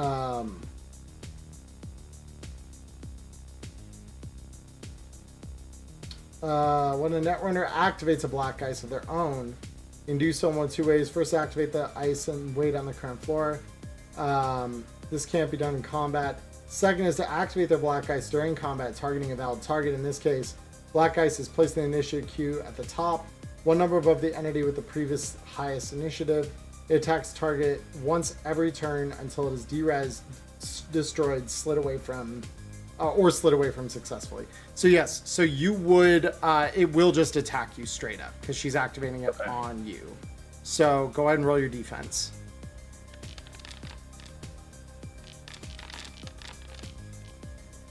Yeah, you easily just defend against its attack. All right, asshole. All right. So it's now your turn. Cool. All right. So seeing this giant, so how does, since I have control of the black ice, do I have to spend a net action to use them? You'll effectively use them like a control node. Yeah. So you'll spend a net action to activate them, and then they can move in the net like you do. So 5 spaces total, all vertically or horizontally, and they can attack any valid targets that they can typically target. So Hellhounds are anti-personnel, so they would go after a netrunner that you assign them, basically using your eyes like theirs. Got it. Okay, so I will use sword on the killer first. Okay. Go ahead and roll attack on it.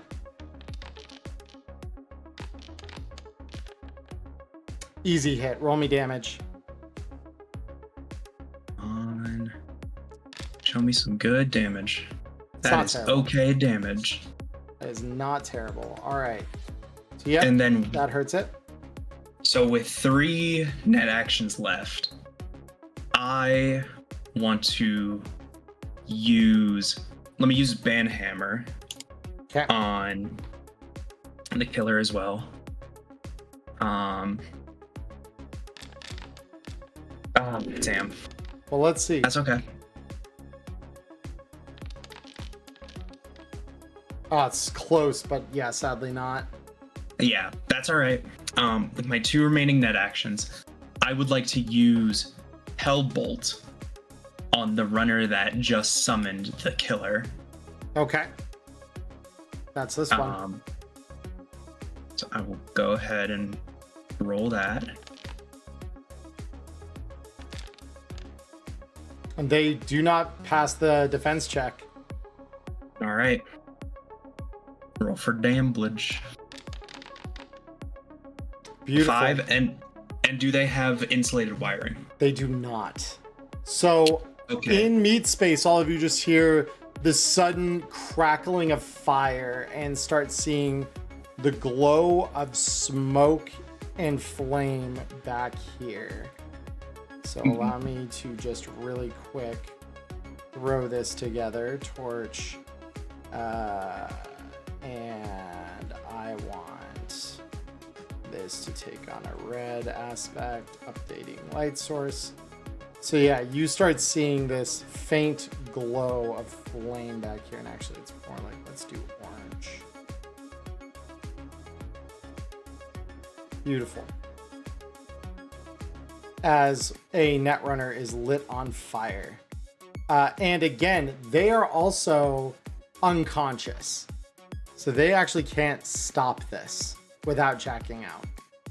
And with my final remaining net action, I would like to command the Black Ice to attack this very same Netrunner.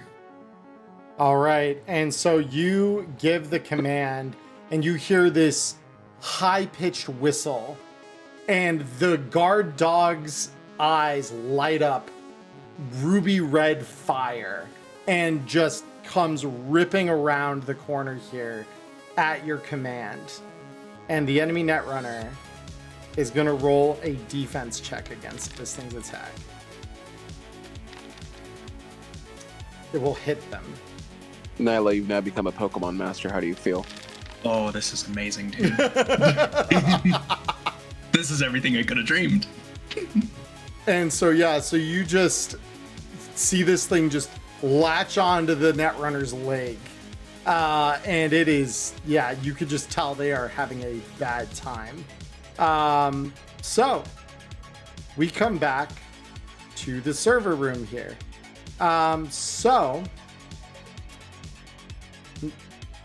Nymph is going to roll their death save. Let's see how they do.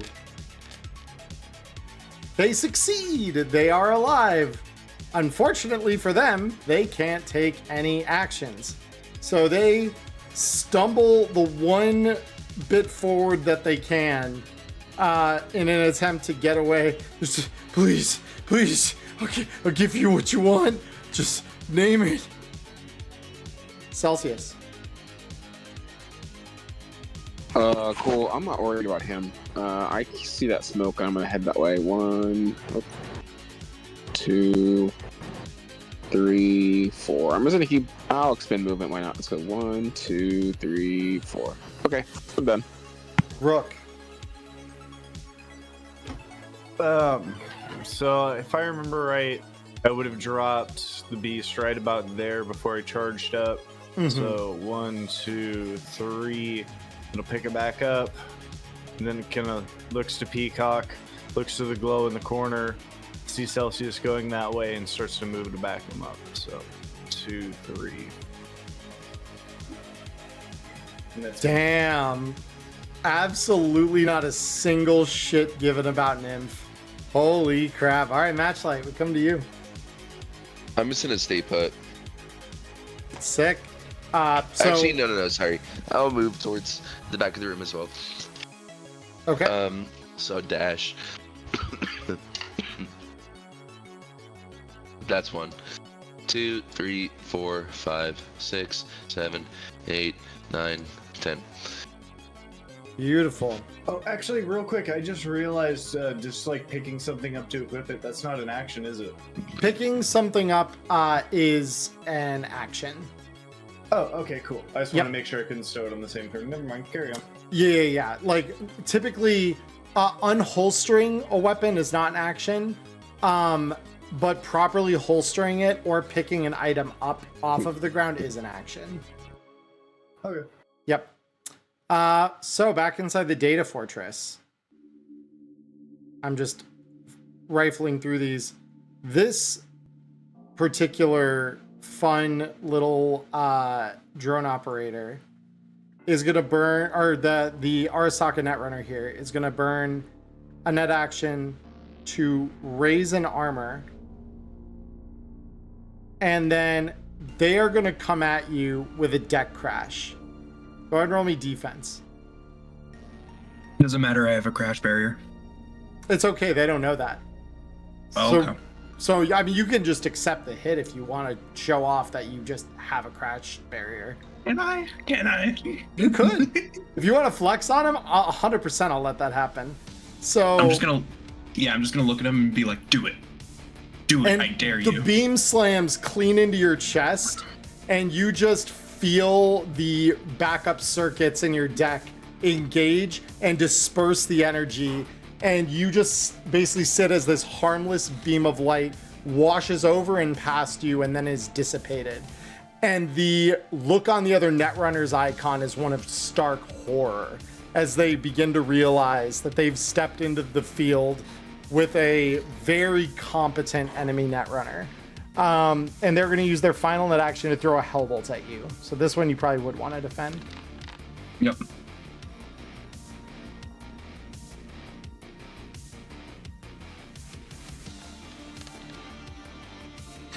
Easily. So yeah, you just duck the Hellbolt. All right. Next up is the other Netrunner.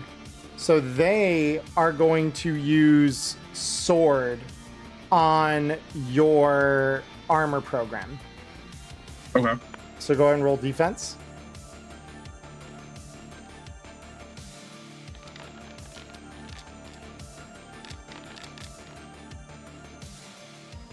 Oh my god, yep. So they missed the first one. They're going to swing with a second sword against the program again.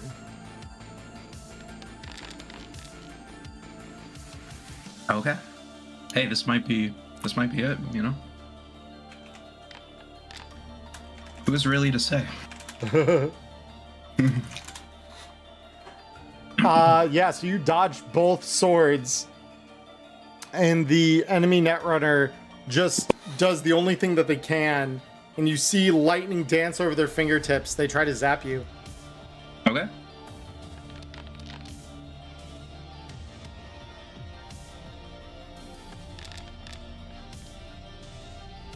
You easily just dodge all of these things.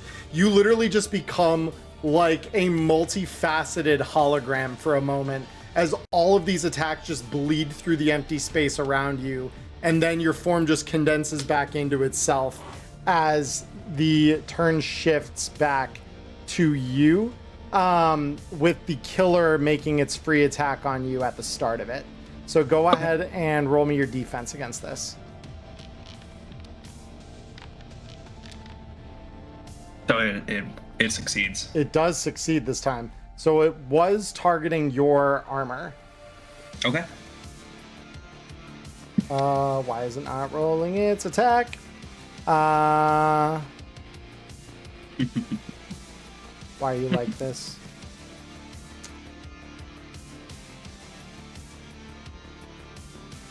Hold on. I will adjust this to be appropriate, but for some reason, this killer's being weird.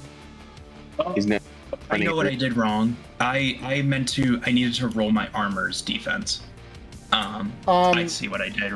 Well, you didn't do anything wrong because you roll your own defense for all your programs. Yeah, but I think I have to. There's a little shield icon. It doesn't matter. Yeah, no, it's it would roll the same way. Okay. But it's nothing you did wrong. It's the way I set that black ice up for the Netrunner is not done right. So hold up, I'm gonna fix that real quick. Killer, and then this becomes 12 because that's where this was at. And now it's gonna deal its damage. Now this should work normally. Mm-hmm. All right, and it is going to delete your armor. That it will. Yep, so armor is deleted. However, it's your turn now. You've got all three. At the start, however, you've programmed this Hellhound to attack as well. So it's going to attack that Netrunner. Okay. Rolling an 8, their defense Keep rolling. is enough to block it. So yeah, that Hellhound has activated. But yeah, you are up. And are they taking burn damage? They are, yes. I'm just making sure that they're taking that. Yep. Cool. Alrighty. Well, so for my first net action, you're gonna kill me. I am going to res my second armor program that I have installed. Second armor program that you have installed. Okay, very cool. No, I don't hate you. That's preparedness. That's what we want. Yeah. And I'm like, you're funny. You're funny. I'm gonna use sword on the killer. Okay. First.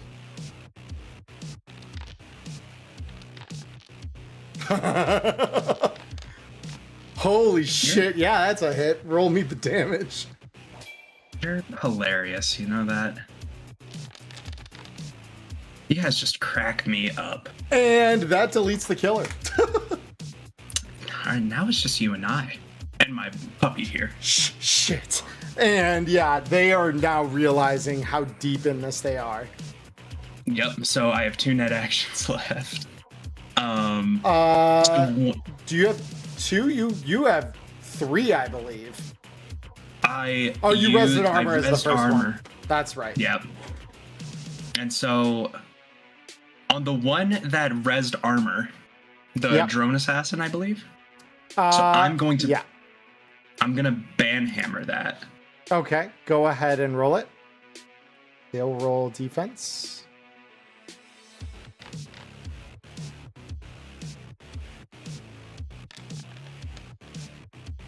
They will not. Right. Go ahead and roll me damage. Damage to non-black ice. And that shuts the armor down completely as the hammer just slams into it, breaking it apart. Perfect. So on the assassin drone of operator, I would like to use a Hellbolt. Okay.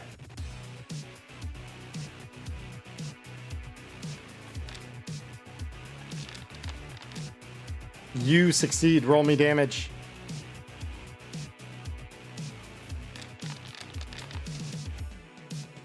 Yep, that's gonna deal damage to them and light them on fire.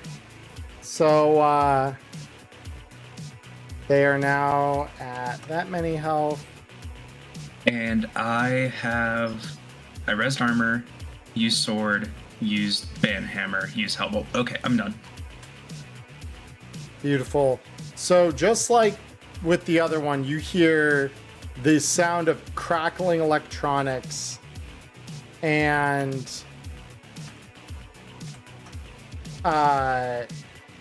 fire and smoke emanate from the back of the room over here. So with that, so then that was your turn, you said? Yep. Beautiful. All right, Meat Space crew. First, Nymph gets to see if they're alive another turn or not.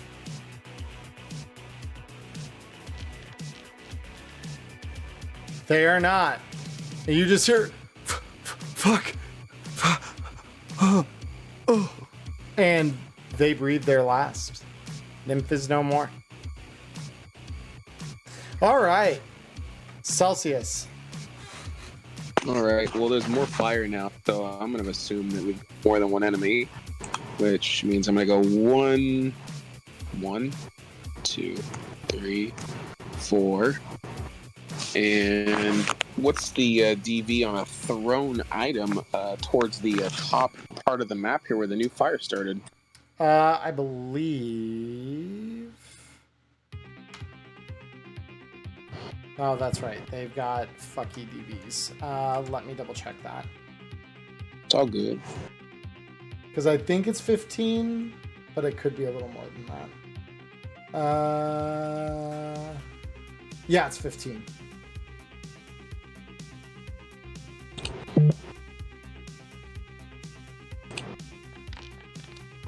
Holy shit. All right, yep. Go ahead and roll me the damage on that. It's going to hit. And that's your 10-meter circle of death. Jesus Christ. So, That's by the way. That's a shuriken? Okay, well. Yeah, so in the network, you see the one that just tried to hellbolt you suddenly, oh, fuck, oh, God! And you can just see parts of their form are beginning to degrade as they are hit by the shuriken grenade in meat space. I'm also going to roll something here real quick. Rip server farm. Okay, server farm's okay for now. All right.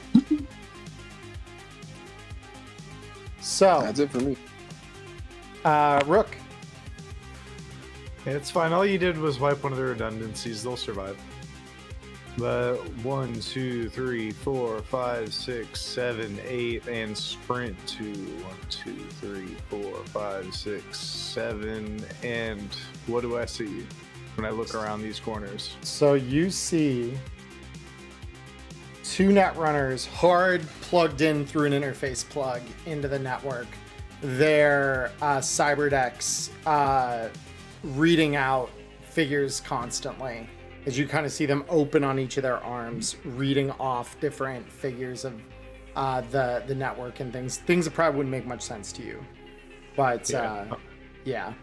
I'm just going to shout back to the rest of the group. Found some wireheads taking naps. Think we can help them out a bit. And yeah, that's all I can do on this turn. Matchlight.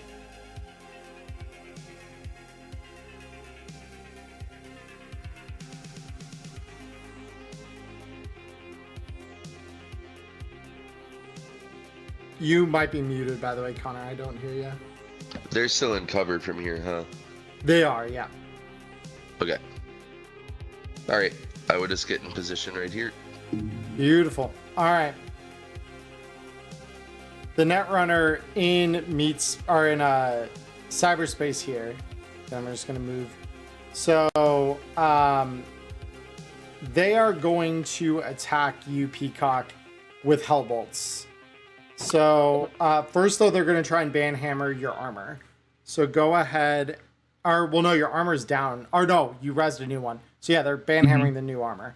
Go ahead and roll me defense for it. Man, might not hate you for it, but they certainly hate you for having backup armor. Mm-hmm. Yeah, damn. They crack right through the armor. That one doesn't delete, though. That one just dereses. Okay.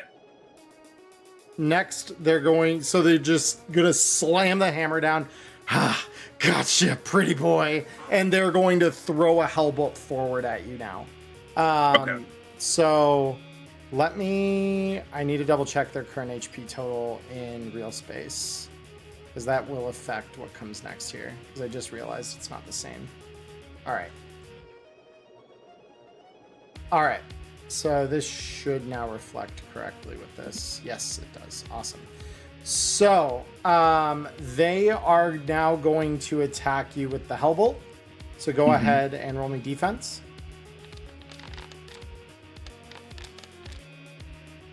You defend it, and another hellbolt. Okay.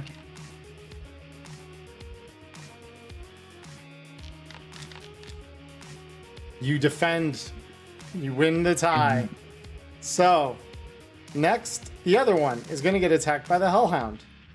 So they are going to roll a defense check here.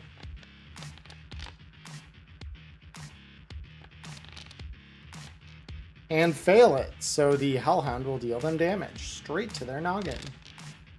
A lot of damage straight to their noggin, as a matter of fact. How are we looking over here? Good dog. Good puppy. Good puppy. I'm very emotionally attached to this computer program. all of us as children playing Pokemon. So this one is gonna go. Oh man. You still have a booster rezzed, right? You still have your worm. I have Speedy and Worm. They are going to I don't even think that they would find value in trying to attack those. They know your armor is down though, so they're gonna just try and zap you 3 times. So first zap.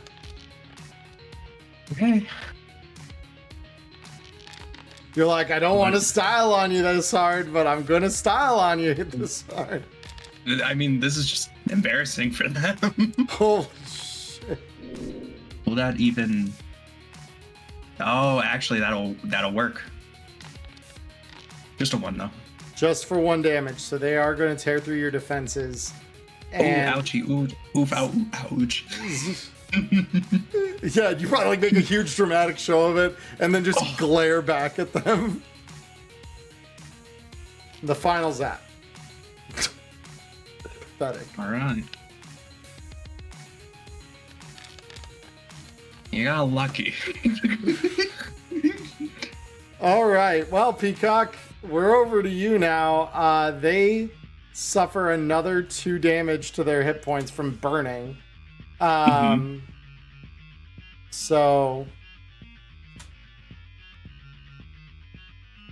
with that out of the way, what are you doing? 4 net actions. Oh, first of all, oh yeah, the Hellhound's already attacked, so we're good there. Hellhound has already attacked. But there's another one, isn't there? There is, right back here. So can that one go over here and start attacking another one too? 1, 2, 3, 4, 5. No, it wouldn't be able to quite reach because the attack has to be made vertically, I believe, in order to interface with the target. Got it.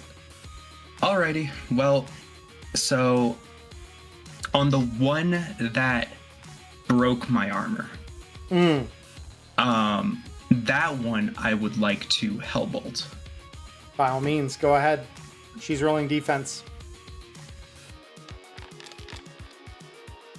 You succeed. Go ahead and roll the damage. Alright, fucker. I liked that armor. I'm sure you did. And they, again, take a Hellbolt straight to the noggin without any armor of their own to protect them. You've worn each other's defenses down. She is looking bad. And with that, I would like to use my banhammer on her Hellbolt. You can't attack attackers because they res and de-res as they're used. She doesn't have any active boosters or anything at this point. Oh, but I can just re-res my armor, right? You because could, it's just you could de-res. shut it down for 1 and bring it up for 1. Yep. Okay, I will go ahead and actually do that. Okay. And so that's 2 net actions. Yep. And then your 4th and final net action. My 4th and final net action will actually be, I want to deck crash that one. The one I just hit with a Hellbolt. Okay. Sounds good. Go ahead and roll the deck crash. Well, let me actually read deck crash real quick. I just want to make sure, because I believe I remember hearing that you can only use it once per net run, but I just want to make sure of that before I say that with my whole chest.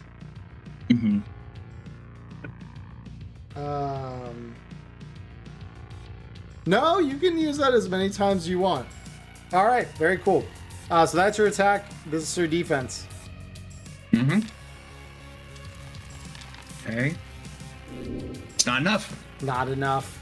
So again, a beam of light projects from your fingertips, and she is just sent screaming out of the net architecture, and all of you in real space hear as this netrunner is thrown through a data wall back into reality, and she is down to very low health. And she comes back into reality, and she's, fuck, oh shit! And you can just see her start immediately trying to like swat at the flames feebly. Yeah. You're here in this position at this point. So, real space friends, Celsius, we're back to you. which one of the ones just came screaming out? The top or the bottom? Top. Oh, wonderful. I hope they like another one of these grenades. I'm gonna aim for the corner, very corner of the room, so I don't hit anybody else. You got it. Yep, and that's plenty good. Yeah. Go ahead and roll me the check on that one. Yep, that's a hit. Roll me damage.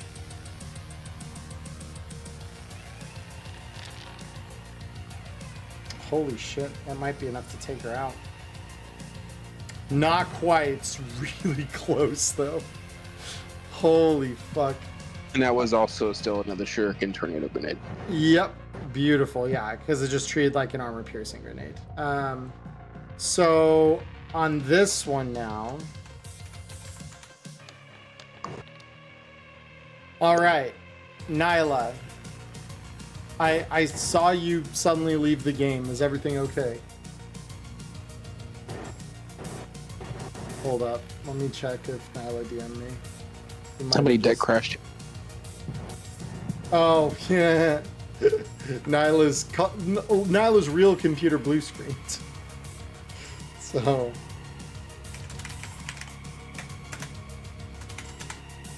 yeah, we'll just take a sec. All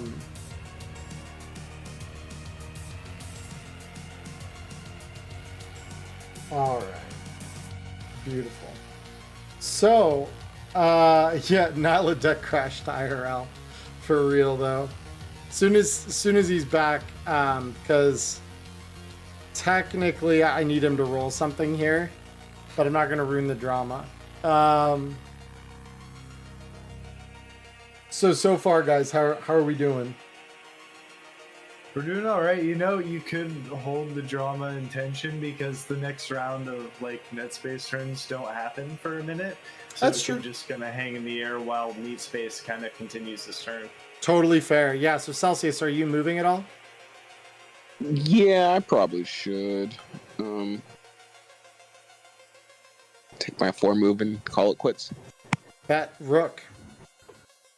Just gonna round this corner real quick, and they're unconscious, so they can't even like attempt to defend, right? Correct. They can't see the attack coming. So I could just like set the beast up to their forehead and take an aimed headshot and free real estate. Yeah, I will absolutely allow that in this case, because yeah, you could just position it and just pull the trigger. Ouchies. Oh, I forgot to make it aimed. Hold on. I'm just rolling it to... Yeah. Well, you could always... I can double the damage manually. Okay. Yeah. So roll me I'll damage just on send that. That's a lot of force. 17. Oh my god, wait. Hold on.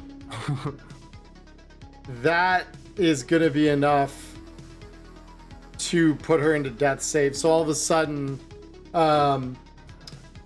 so I'll wait to describe what that looks like to Nyla here in a minute, because in the net, that's going to affect her deeply.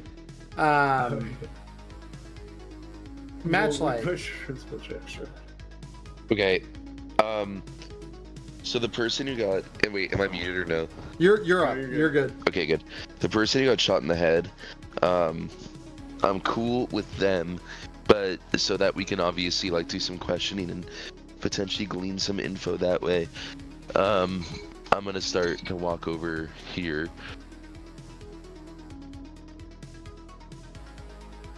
And then I'm just gonna take their virtuality goggles off. Yo, these guys, so this one, yeah, okay, yeah, she does have virtuality goggles. So at this point, she's out of the net. Like, she was ripped out of the network by Nyla. She got Is she unconscious or no? She's conscious again. Yeah, so okay, gotcha. So she's fully aware you're in front of her. Yeah, so I just kind of approach her with like my pop-up, and I just say, cooperate. We have a few questions. You don't have to die here. And she looks past you for a moment at the cratered head of her ally, and she's just, shit, Annie. Okay.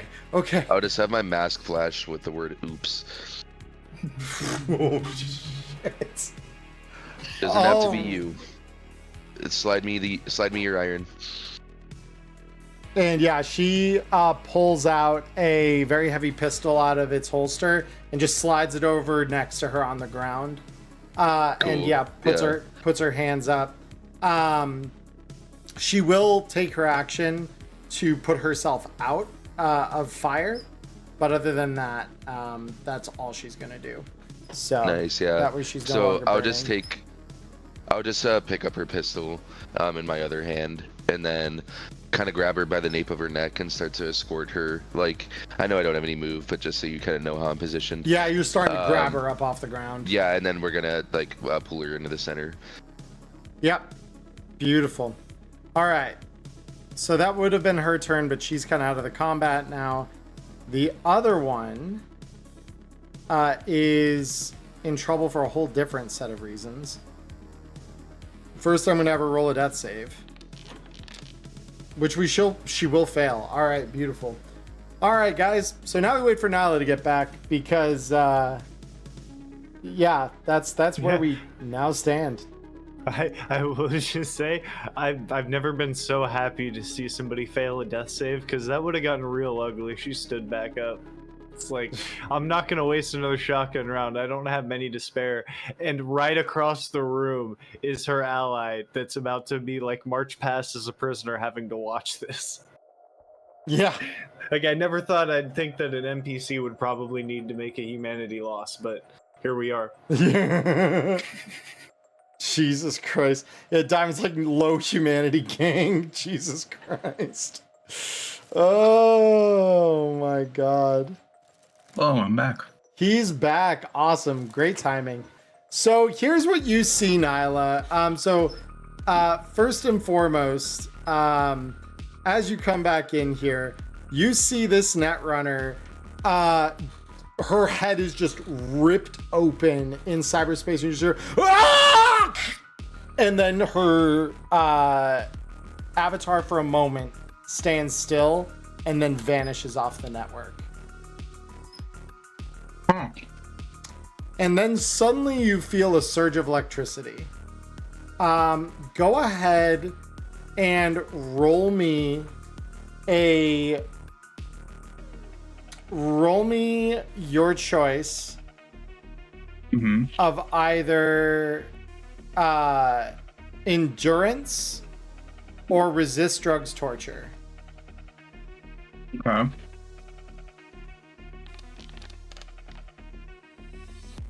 Okay. That's not good. No, it's really not.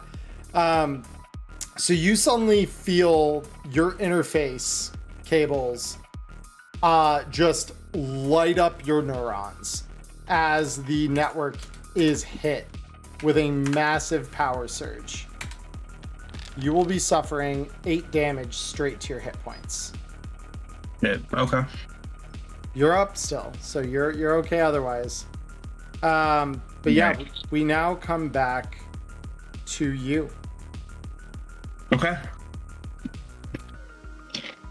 So, sorry. I am unconscious. Correct? You are. Yeah, in meat space you are. So I'm thinking to myself, how the fuck do I get these files onto my agent? I need this You could still copy files, just like if you were in meat space net running. Because the protocols aren't really any different. It's just that you can't physically interact with your agent. That's all. I see. So I assume it'll take a net action per file. Yes. So one thing you notice is you begin to kind of read the file contents, because again, you're admin. You have access to the encryption keys that govern all of these. Let me tell you. Whoops, that's not for viewing on stream. That's a secret tool that we're going to use later. Oh no. Anyone who caught it, don't worry, it's nothing too serious. It's my own creation. You'll see it in due time. So the first thing you notice, this one's memory controls all the ice on the data fortress. Okay. This one controls programs that the CPU would have had use of if they would have had a chance to act. Okay. This one contains the objective that you're looking for, which is location data for active Arasaka agents, circa like 2024. Mm-hmm. And then this is a set of schematics. Among them, you notice it's mostly outdated tech that, you know, the red has kind of come past. A lot of 2020 era, like basic guns and rifles and all that kind of fun stuff. There are a couple of prototype files on here though. And one of them is a schematic for a Suzumibashi assassin drone, which is a particularly nasty, lethal kind of drone. The other are the schematics to make every component of the Arasaka variable assault rifle. Oh shit. Yeah, okay. So use my 2 net actions to get those 2 files. 100%. Yep. So you'll burn 2 net actions to snag those. And I don't care much for the black ice. The programs, on the other hand, I could maybe do something with those, right? So those, you don't really have the physical components to, like, because normally you need the physical side of it to, like, slot it into your deck. So these are basically installed to the network. So you'd have to remove them in physical space. It would take a while. You'd also have to isolate them and everything. So it'd be tricky. Yeah. So they're not really useful. Not without a ton of extra time invested. Got it. Okay, take those 2 files. Okay. And shit, I can just jack out, right? You can. After I take those 2 files. Yeah, cool. Beautiful. Let's do it. All right, then. Bye, doggies. I'll miss you. So with a sudden, like, slowing down of the world around you, you feel the cold metal paneling under your cheek as you wake back up into meat space, face first on the ground, basically. But yeah, you got the files loaded into your agent. Shit. Awesome. God, I fucking rock. So with that, and I'm just gonna call out, guys, we got it. We got a Delta. Celsius. Let's get the bug out. And we're like, oh, how good, you're back. Let's get the fuck out of here, please. So yeah, I'll blow all. Sprint back that way. Okay, so I'm gonna disarm the Arasaka netrunner of any. She already threw away her pistol, so. No, I know, but like her agent, or anything that could track her.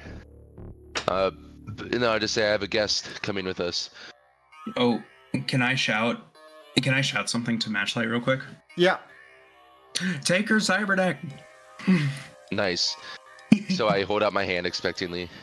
Because she probably heard that too. Yeah, and she glances around. Fuck. And yeah, she rips it off her interface plug and slides it across the floor to you. Nice. All right, so then. Happen, unless I blew it off of her skull, can I snatch the one off the other netrunner? Yeah, because they don't attach them to their heads. They're like tethered onto their arms, basically. They're worn like a wearable computer. So you can snag the other one. Let me just pull this up. I don't know why every time I think of cyberdecks on people's arms, it reminds me of the dual discs from Yu-Gi-Oh! They kind of, if you look at what 2020's artwork for them are, yeah, it's not that different. It's like a wrist-mounted laptop, like small wrist-mounted laptop. All right. So with that, the combat largely comes to an end. We're going to put on just a little bit of Carl Casey here because I want the atmosphere to still sit at a certain Only level. other thing of note, I would like to cuff the prisoner as we're moving out with her. Yeah. So at this point, everyone, how do we want to handle this? What are we doing? We got to call a cab and get out After that, pretty quick. If I were to call trauma team, would they take us all in the ride, or would they only exfil the target? They only ever exfil the target. Yep. Because, like, right after combat wrapped up, seeing Peacock wake back up and being all kinds of fucked up, cover the prisoner, run over to him, and probably want to snap my card to give him a ride. Like, I'd be offering that to him. Like, do you want the fast way out of here? No, because what they're going to do is they're going to take my agent. That agent has what we need. And I don't want anyone we don't know getting a hold of it. Just get a combat cab. Fair enough. I can All hold right. on until then. So I'm going to hail a combat cab to our cords. And then try to, like, lay low until it gets here, obviously, and not, like, show my head outside of the facility. How long is that going to take, do you reckon, for the cab to get here? Not long. Typically, they're only a minute or two away in most cases. So I'm going to just roll this. I wouldn't mind checking they're out. close. I wouldn't mind checking out Nimp's fucking corpse just to see what he's got on him too. Oh, well, his body armor's looking pretty fucking beat up. Heavy armor jack, but it's pretty disintegrated. The rifle, however, is an Arasaka. It's an excellent quality Arasaka assault rifle. All right, then we'll pocket that. Beautiful. So I will transfer that on. What do these netrunners have on them when you have a second? Nothing fancy, just some radio Okay. communicators, their decks, some flashlights, and some basic very heavy pistols. Gotcha. They clearly weren't set up to do anything crazy. Nymph, Yeah. however, was their like VIP escort, and well, Nymph is dead. This Nymph also has, in addition to what was in the gun itself, they also have 50 rounds of armor-piercing rifle ammo. Oh, that's amazing. I will take that. I'll put it in myself. Yeah. So let me grab where was Nymph's sheet? There it is. There you go. Oh, I added it on already. I'll fix it. Yeah. It's all good. There we go. So I'm gonna real quick. I need to roll with something hidden here briefly.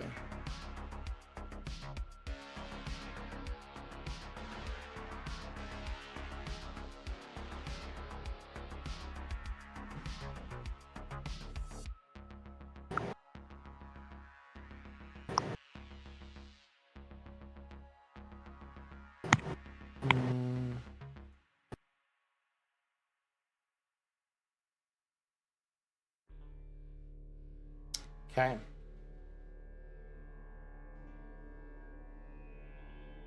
Okay. Very interesting. All right. So, with that in mind, as you all get out of the facility, are you waiting until the cab arrives to walk outside? Yep, I Yeah. am. Okay. And then while we're waiting, there's like a little bit of downtime. So I'll just like, tell the netrunner, you need to tell us something that we can't glean off of the information that we just stole from you. What do you know?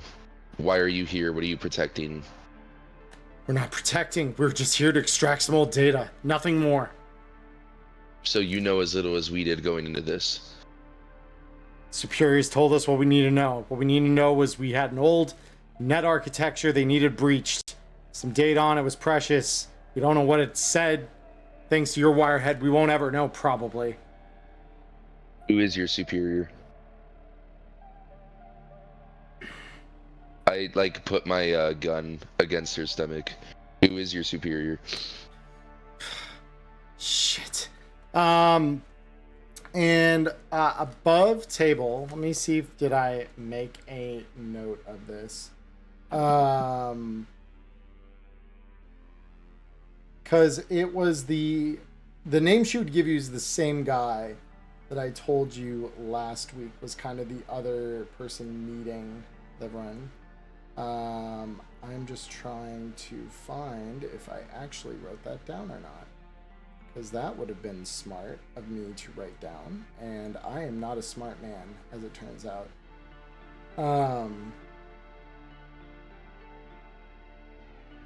Let me... Do.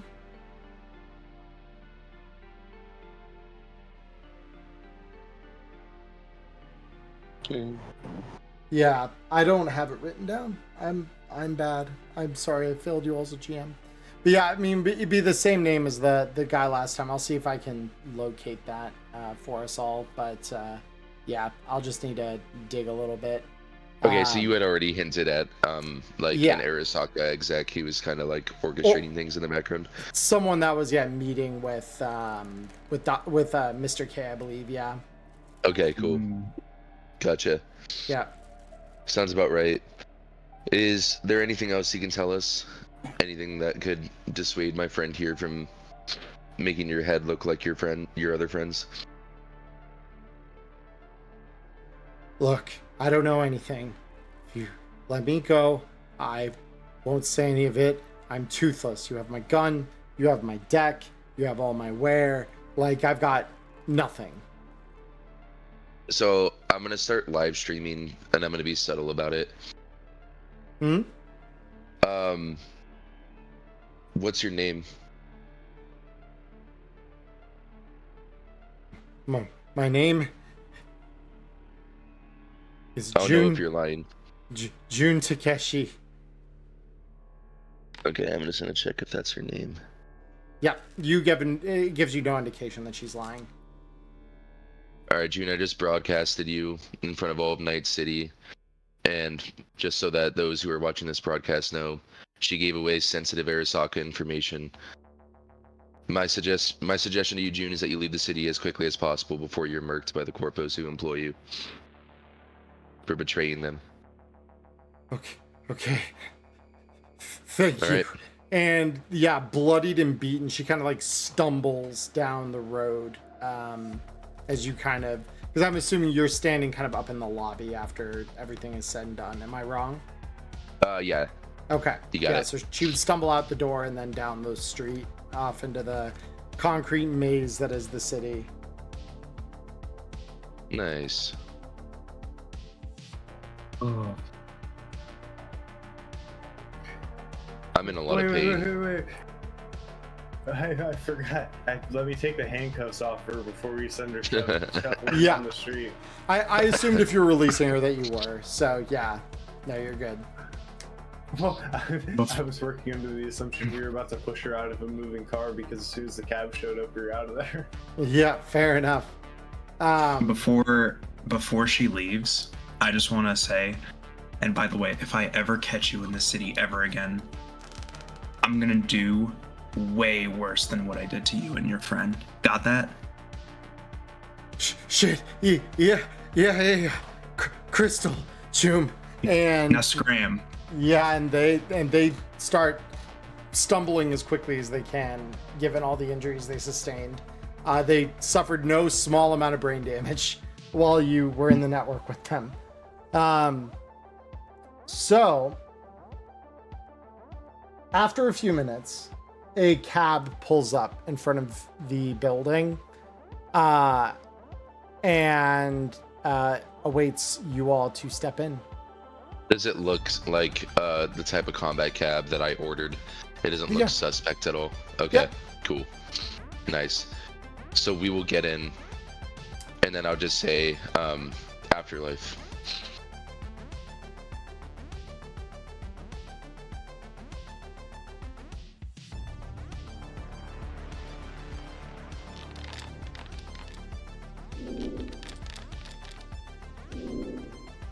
You hear Peacock. You hear the sonic crack of a sniper's round pass your head as you step out toward the cab. Shit. Now, Afterlife now. Yeah, and with that, the driver, also having seen this, squeals their car into a perfect 180, tires squealing, and takes off down the street. So with that, after about 15 minutes, the car arrives at the Afterlife. And your lifestyle is what, Connor? It's the one above Kibble. Yeah, okay. So yeah, then this cab would be included in your lifestyle.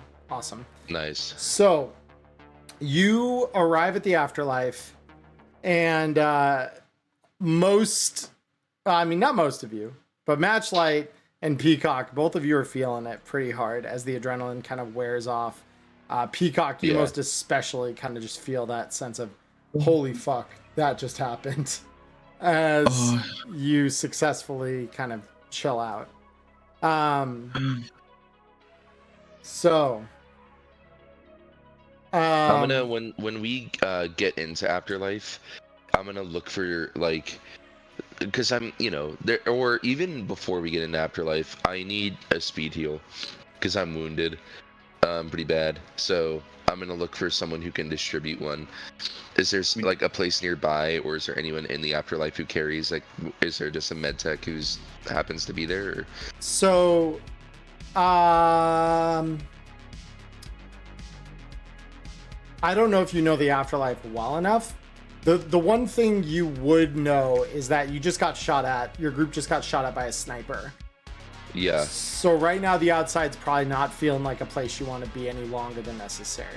Right. So I'll just ask the bouncer as we're walking in. I'll just say we have a meeting with Rogue, but 2 of us are in bad condition. Do you have somebody who could patch us up? Yeah, know a guy. Goes by the name of oh shit. The fucking gonk's name. Oh, that's right. Dude by the name of Stitches. Fucking Rogue brought him on staff a few weeks back. Shit, where is he? Stitches will have to work. Go tell him at the bar you need a patch job. They'll get you set up. Yeah. Thanks, 10-4 with my fucking gut spilling. Yeah. So they take all your iron at the check-in, basically, at the front.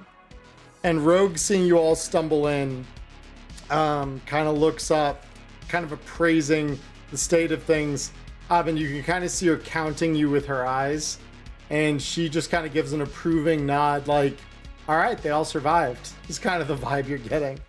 So as you approach the counter, the barkeep kind of comes over to you and says, wow, don't take this the wrong way, but you two look like shit.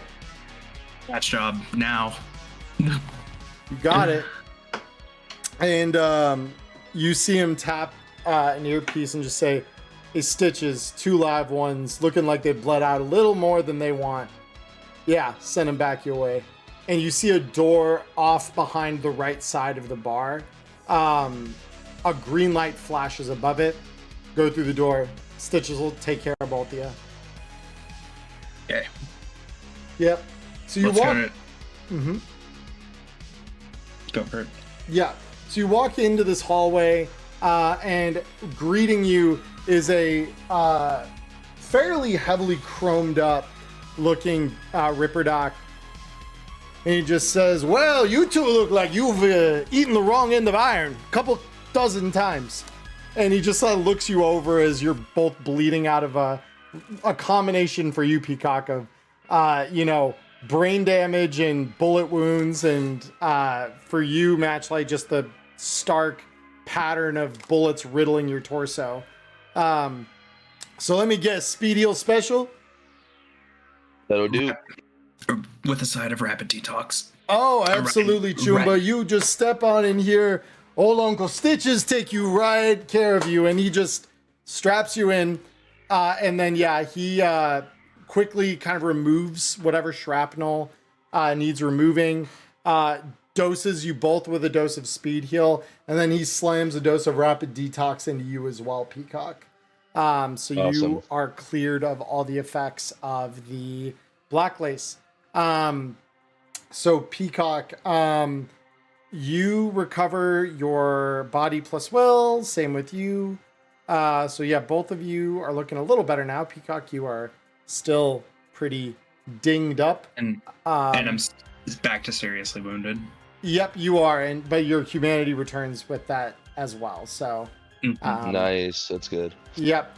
So after a few minutes of like just letting the kind of like the pain relief sink in from the speed heal, says, "All right, well, you got a date with the mistress, so kindly get the fuck out of my office." So while we're walking out, I just put a hand on Peacock's shoulder. I'll just say that was some class act net running back there. Dog, that was out of this world. Yeah. Good job. I'm gonna turn back to Stitches and be like, "Thanks for the patch, Doc." Yeah, anytime, Choom. All right, let's go meet with the mistress. Yeah.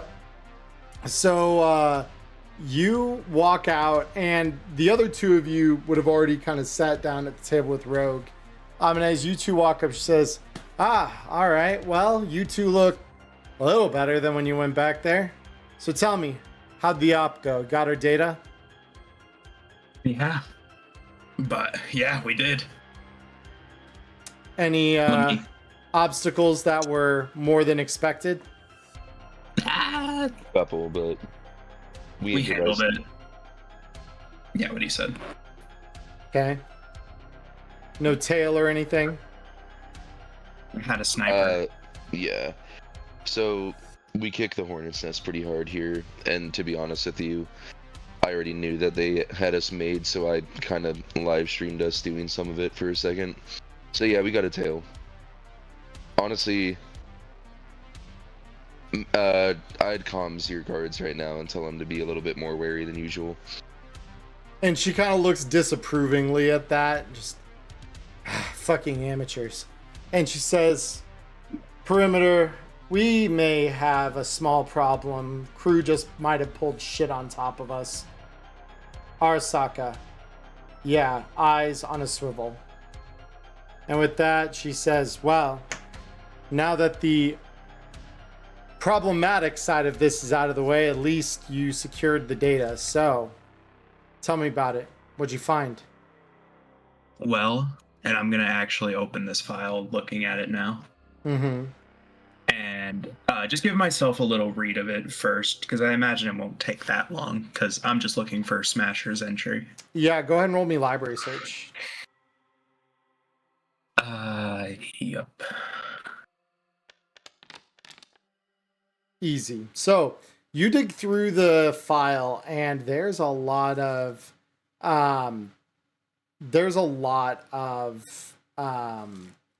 just different notes in here. Like I said, the data's pretty old. It's like from 2024. So none of this would be particularly good for the sake of accuracy of current positions. But within there, you do find Adam Smasher's data.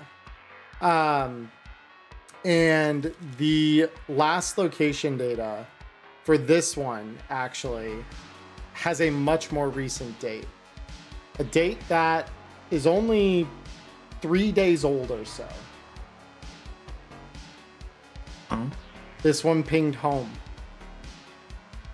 And wouldn't you know it, the location data perfectly matches that offshore boat that you found in the other database that Recluse got for you. Huh. Well, miss, I'll fling her that specific file. Mm-hmm. We have quite a coincidence on our hands. So she looks at it. She says, "Well, I'll be damned. The Anne Boleyn." All roads lead back. Yeah. I was kind of hopeful that maybe they wouldn't in this case, but beggars can't be choosers. So, you got me what I wanted. And I believe I offered you all fair payment for that.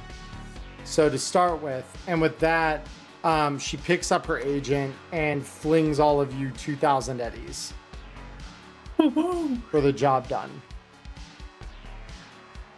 She says, so that's the first part of this. The second part, if I remember right, is you needed help with one Mr. K and his empire.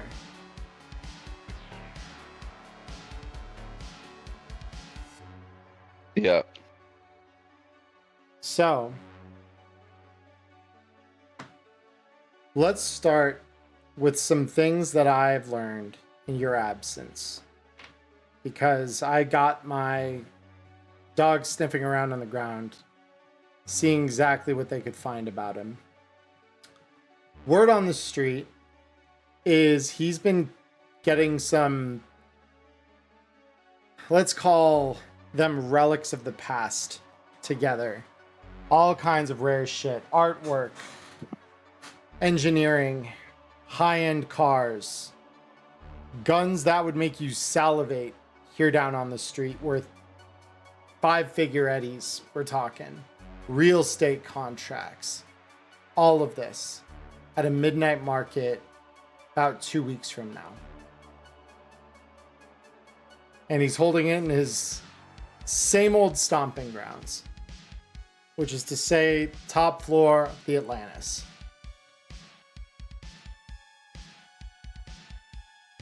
So, way I see it, you've got 2 weeks. That's where he'll be. And because of all the extra noise that usually comes around those events, my money's on that's when you get your shot. As of now, what I can do to make casing the joint just a little easier for you is I can bribe a couple people, spread your name in the right ears. Give me a few days. You probably need them to get back on your feet anyway. I'll get you into the club. Case it, see what you think. Maybe make a couple friends in high places. But I'll vouch.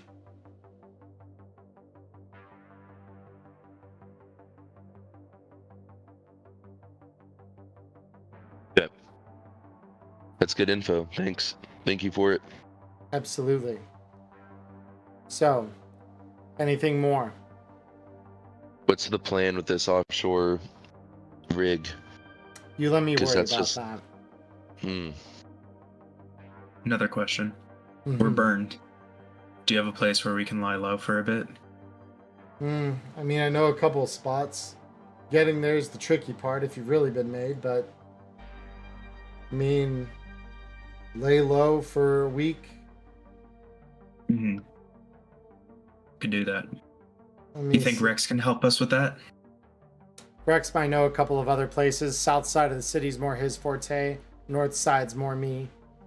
Mhm. So, just depends where you want to hang out, hide out for the next couple weeks. Well, Atlantis is in the north side. We're kind of your domain. And I think until then, we kind of want to avoid that area. So, above table, I'm going to double check here. But I believe Atlantis is actually in the Glen. It's actually closer down to where Rex operates. Yeah, it's on the north end of the Glen. Okay. Oh, okay. I thought you meant like in Santo Domingo, on that other side of the bridge. But I see now. Mhm. So, Okay. if Arasaka is after us and we just made an enemy of them and they were already looking into us that we know, I think I'd like to be included in whatever op you're planning for the offshore rig, because I have a vested interest in quenching that flame before I'm singed. Oh, don't worry. I'll need a crew. You guys survive your little squabble with Kay. I'll be using some of that time at least to cook a plan for the Ambulin and by extension Smasher. All right, one thing at a time then. One I thing at hear a ya. time. How are you Thing. gonna keep yourself safe here? Oh, I If have they my know that- ways. Okay. Don't worry about me. I've got plenty of guards, proxies. Hit plus K wouldn't dare touch me. He knows if he took me out, there would be hell to pay from... Well, let's just say I've got my own friends in high places. No, but Arasaka fucking hates you, as we mentioned before, so... But I'm sure you got it handled if you're not worried.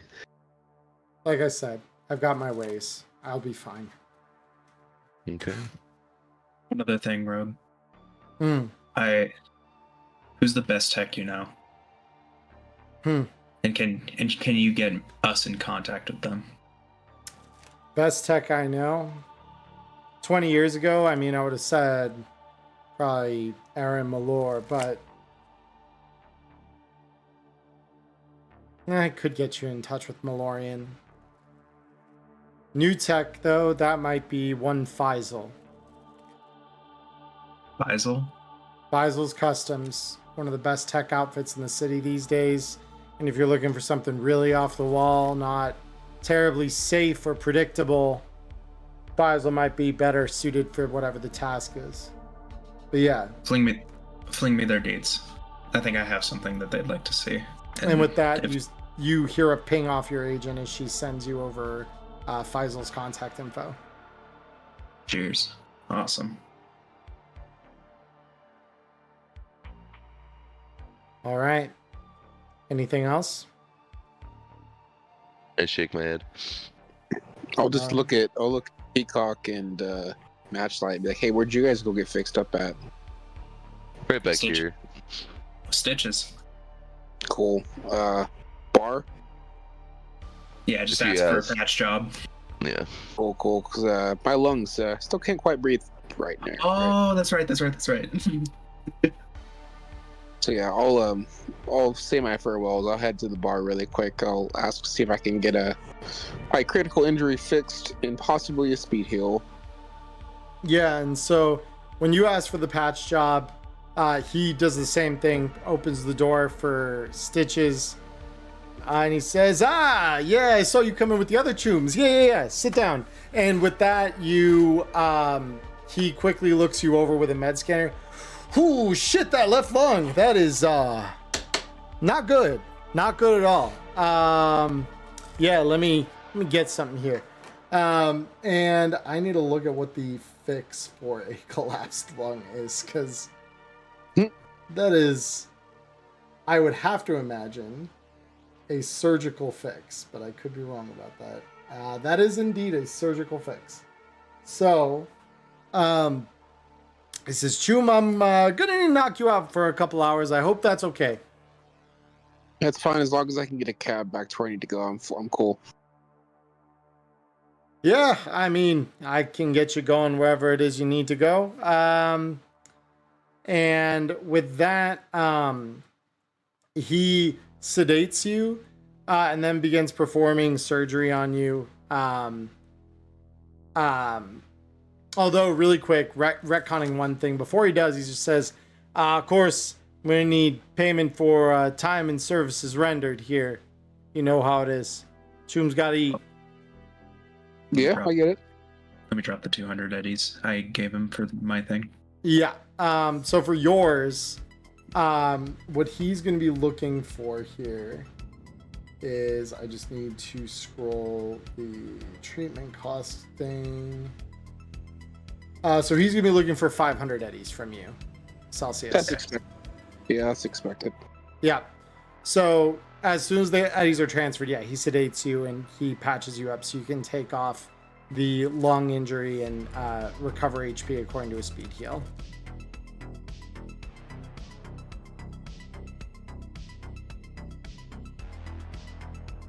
So Cool.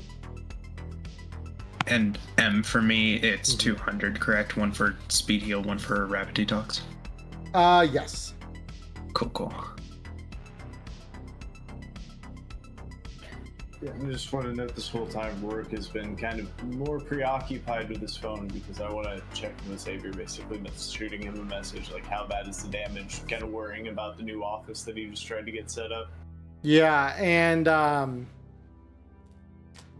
Xavier responds a little more quickly this time compared to when you message him mid-op. He says, I mean, I've seen worse. As far as the walls were a little shot up. We lost a window or two. Worst of it is, a couple of bullets lodged in vests. One or two of them took a good old hit to the torso, but everyone's alive. Felt more like a warning than anything else. Didn't plant anything, didn't leave anything. But they made damn well sure we saw the shiny ass purple car they drove off in. Shiny ass purple car. Mental note made. I'm gonna shoot a message back. Just glad everyone's safe. Keep your heads down for a while. I'll let you know when the shit's hopefully blown over, which will be soon. Yeah. No, thanks for keeping an eye out. So, as far as places to stay within the city, the safe houses, what exactly are you guys looking mainly in South Night City?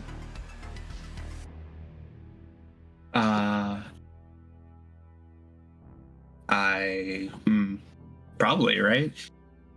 Just because that's where Rex kind of has his domain. Yeah, probably. That sounds about good. So are you asking Rex to kind of find you a place to lie low at this point? Yeah, and if he knows like a nomad or someone who can get us there safely. Okay, gotcha. I have a special map that I pull out for this to look at this real quick. So let's see. Okay.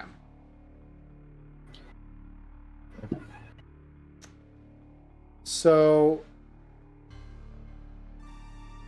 around South Night City, there are a few spots. So as soon as you reach out to Rex, letting him know you need a spot to lie low, says, all right, well, I mean, there's a few places. None of them are going to be too comfy, but gotta lay low. You gotta lay low. So there's this spot. There are two spots in South Night City that I can talk about. I've used one of them somewhat recently myself, and wasn't the worst thing ever. So one of these spots is a place by the name of Evergreen Apartments. So this used to be a warehouse, and they kind of, I know a guy took the place over a couple years back, converted what used to be store shelves into micro apartments.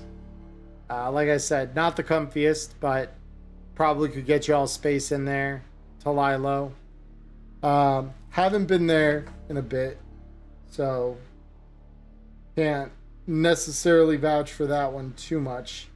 However, there's and you're gonna think maybe a little less of me when you hear this, but hear me out. There's a love hotel, all right? Goes by the name of Dilly's. Now, as long as you're not too put off by the animatronic pickle mascot they have, it's a decent place to lie low. Beds are actually pretty comfy, and it shouldn't cost you more than you typically pay in rent to lay low there for however long it is you need. That's the one I've used more recently. That one's still in pretty good shape. If you need something further afield than that, I've got another spot that you might go to. But yeah, it's like I said, a little further afield at that point.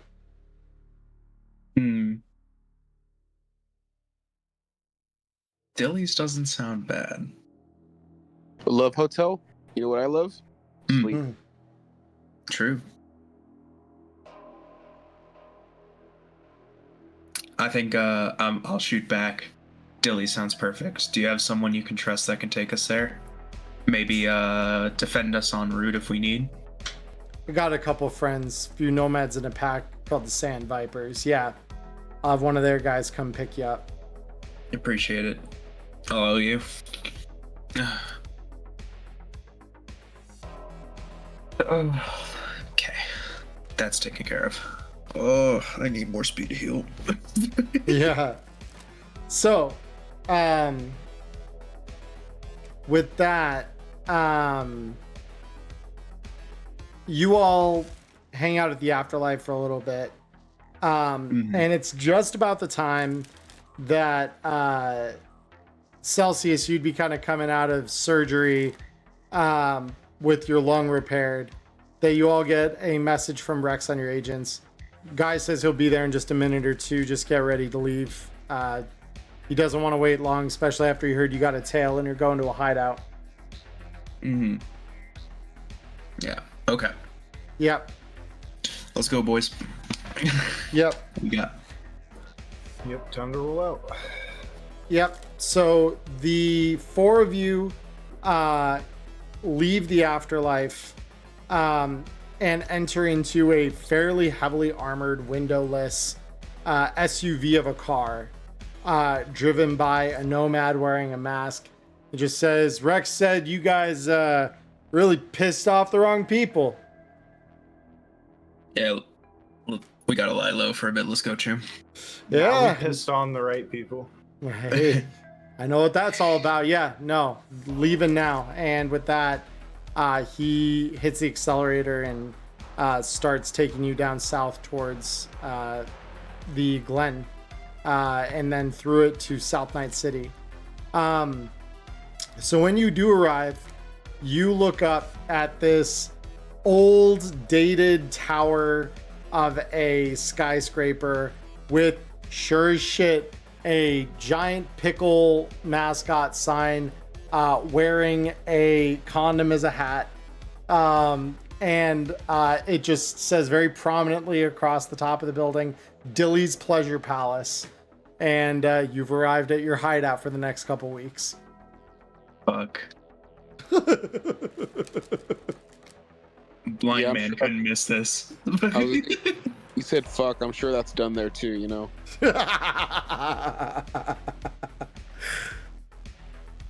I ain't drunk enough for this. Let's go. Yep. Into Dilly's. So as you all walk inside, there are a series of, people kind of checking in and out. There's most of them look like grubby booster gangers, and what you can almost assuredly tell are, sex workers of all different descriptions and genders. And as I see you walk up, one of the people at the front desk just says, well, that's a little bit of a larger group than we typically get in here. You guys looking for a deluxe package, or what we getting started for you? What are the rates like? Because I definitely want my own room. We just... Depends how long you're staying with us. Possibly a week, maybe a little bit longer. All right, well, shit. So remind me, above table, Ghost, what is your lifestyle? I am still forced into kibble because I haven't had the chance to upgrade yet. Gotcha. You can pay the upgrade if you want. I will say that typically any life path that's like good pre-pack or higher would cover this cost. So it's just down to if you want to spend that kind of money or not. Well, I know you were talking about doing rent soon, and that was my plan. But because it was fresh character, it was locked into kibble. That's why it's still on its first cycle of rent. Right. So typically where you would normally stay is like 1,000 eddies a month. So, and at this point, honestly, rent would probably be due. So if you want to pay your rent and upgrade lifestyle now, everyone, now would be the time. If you pay for good pre-pack or better, this cost would just get rolled into your normal kind of slush fund of cash you have on the side. Yeah, and All right. pre-pack is 500, right? Good pre-pack is 600. 600. Okay, yeah. Then yeah, 100% upgrading. And now is probably a good time. Time-wise, it'd probably be when I got up to my room, but since we're just doing budgeting, I can also cut out renewing my trauma team. Yeah, so and that would be 500. Cool. So 1,100, and then whatever we end up dealing with for rent. I'll And it- take. Yeah, go ahead. it's 1,000 for where you're currently staying, Ghost, for rent. So it'd be a total of 2,100. Okay, 2,100. Yeah. So it just rolls over to the same. Gotcha. Then what was that, Nyla? I was just gonna say I will also just upgrade myself to grid pre-pack because I'm also still on kibble. Cool. All right. So yeah, so it'll cost you 1,600 if you don't have any other monthly add-ons. Yep. My cargo container is just fine. Yep. And then Celsius and Matchlight, what are you guys doing? I Go just I'm ahead. keeping my same old. Okay, so you're doing because your lifestyle was what? Just It's the generic one pre-pack? Yeah, one above kibble. Okay. So this little stint in the hotel is probably going to run you 200 eddies then for the week or so that you're staying here. Just so you're aware of that. Okay. Yeah. And then just in like, what's going on with my rent currently? Because it would have been basically been paying to stay in the conductor building. Yeah. Like, and honestly, I'm gonna be real honest with you. If they try to kick me out of there, like I said, gun to face. I don't know what to do about that. Because like, can I just shirk paying that? Because how much is the hotel gonna cost for the week? Like 200. That's what I was saying. Okay. So I am going to shirk that rent because there's no way I'm going to pay to stay in a building that's basically run down and Gotcha. not happen. So once you're done laying low, you may find a new place to live. Or I'm just going to squat there and make sure nothing happens to the building, which is what my plan was in the first place. Okay. Yeah, I mean, I'll bring up at this point to the group and just say, like, obviously we have a lot of heat on us and our enemies are only getting bigger, so at some point we may consider the idea of having some sort of, like, fortified location that we know we can lay low and stay all the time. We have the funds to potentially build, and we have the Netrunner, too, to be able to build a net arc and have some, in-place defenses, some cams, things like that, and that way we can ensure our safety a little bit better. Mm-hmm. So Yeah. I would definitely contribute and pitch into something like that if you wanted to, if anyone else wanted to. Sounds good to me. Ideas cooking. Yeah. Brooke can bring up that Xavier does have that place that he just got to set up for his PI place. It did just get messed up and are in the process of rebuild anyways. We could use that as a front. We don't need much space in the building. Yeah. Yeah, but Yeah, for that would right be now, good. right now we gotta lick our wounds. Me and Match are still hurting. And then Right. once, So that's an idea we put on ice till after we're done laying low, but once we are, yeah. Yeah. for sure. It's like a month out into the future. We can definitely Right. roll up there. Okay. Yeah. Yeah. Sounds good. And then Charlie, I'm gonna do the $600 one. Okay. 600 euro bucks. Cool. So and you're just gonna shirk rent as well for the month? Yeah. Okay, gotcha. And maybe find somewhere better to stay after the Love Hotel has run its course. Right. Okay, sounds good. So, you all settle in for, like Rex said, the rooms are a little dirty. What do you expect? You know, it's rundown Love Hotel in the middle of the combat zone, but the beds are comfy at least. And to your potential surprise, not completely infested with all kinds of nasty parasitic bugs. So on that front, it's pretty okay. Every so often, you know, you might get a cockroach or two wandering the floor, but honestly, you'd rather the roaches than the bullets that, you know, to come for your heads if you didn't spend this time.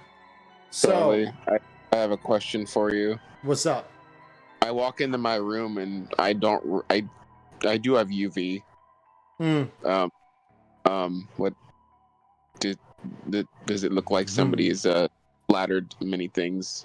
Do you really want an honest answer here? Yeah, I do. You do? Yeah, I mean, answer. It looks like who is the artist known for just splatter painting everything? Pollock. Yeah, there we go. Yeah. It looks like a Pollock painting when you toggle that UV vision. So I'll just turn that off, and I'm like, okay, I'm gonna imagine I didn't see that, and I'm just gonna sit on the edge of the bed. Yeah. Yeah. So once I settle in, is there any check I can make to like repair my body weight suit? So you'd be looking at basic tech. If you wanted to try and repair it, it would take you a day. Okay. Can I spend the rest of the day doing that? You could try, just understand that if you do make this check now, you won't get the benefit of healing. And you will be making the check in a -2 from your wound state. Okay. So I'll just wait till later. Yeah. Got it. Yeah. I need tonight's for healing. Beautiful. Healies for my feelies. All right. So, with that in mind,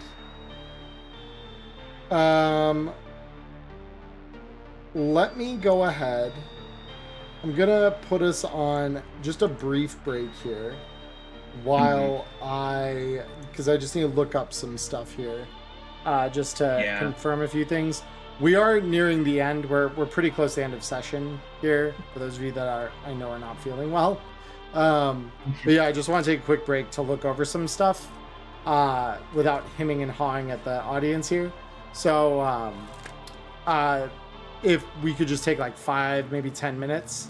Is that cool with everyone? That's true. Yeah. Okay. Very cool. Then I'm going to go ahead and put us on be right back. So yeah, Twitch, don't go anywhere. We will be right back. Hey everyone, it's Emmerron here. I just want to thank you for watching the show here on YouTube. Like and subscribe. And go follow us over on Twitch, you gonk. We do a live show over there. We even chat with you after it's done. So come and join us, Mondays, 7 p.m. Arizona time. See you there in the dark future, tunes.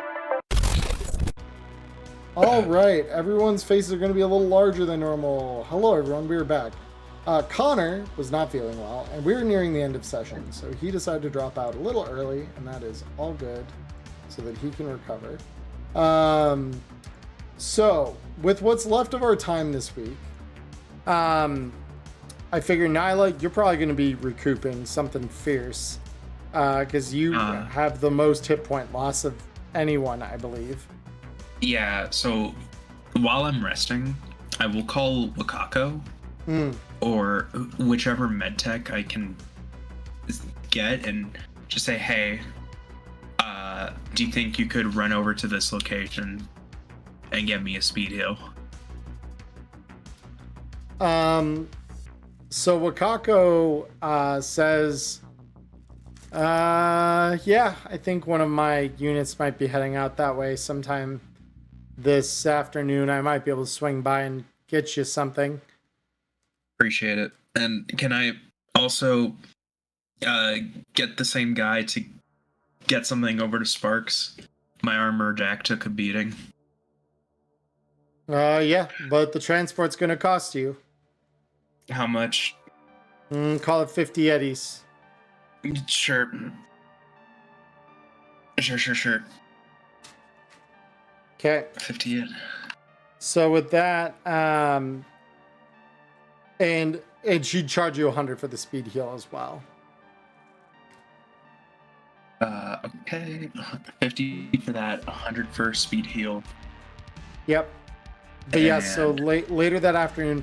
So this is going to be like the next day. So your HP will be 5 higher at the start here, because you would have healed from resting a night without doing much. All right. So later on that day, you hear the roar of AV engines outside, and for a moment, you kind of get that jolt of adrenaline as you're like, "Oh fuck," and think about the fact that maybe there could be a, it could be one of K's. Of course, not long after, you just hear a special delivery. Oh, I know that voice. All right. I open the door.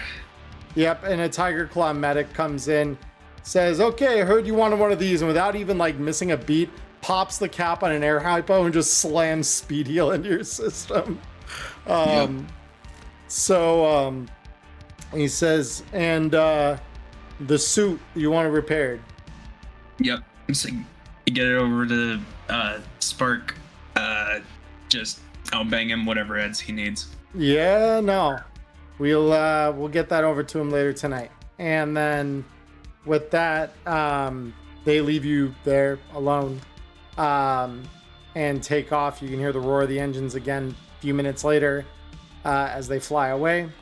And Sparks, sure enough, later on that night, sends you a request on Bang Me for you look at it and you're like, ooh, shit. As the Eddie cost of the repairs comes in, he says, "Well, Chum, this is going to be like a solid week of repairs for me. I'm going to ask you for 400 eddies for this. It's pretty fucking torn up." Oh, Chumba. You're killing me here. All right, whatever. I guess this is a rush order. Yeah. And he's serious about taking a week. Like, it's gonna, bodyweight suits are more complex than your average armor jack. So, yeah. So he does. As soon as you send him the eddies, he says, "Received. Get right to work on it."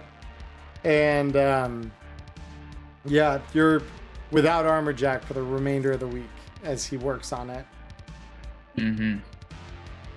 Yep, and I guess for the week that he has it, I will hustle. Okay. So yeah, go ahead and roll me a d6. Yeah, and I'm assuming like I can go out in like sunglasses, a cap, mask, whatever. Lay low. Yeah, well, and depending on what you roll here. Okay. So this is fun. So definitely having that small sense of paranoia about you. You know that lying low is kind of the thing to do right now, even though it's not your typical way to do things. So what's a poor net runner to do? But, go to the old time-honored tradition of, skimming the local vending machines.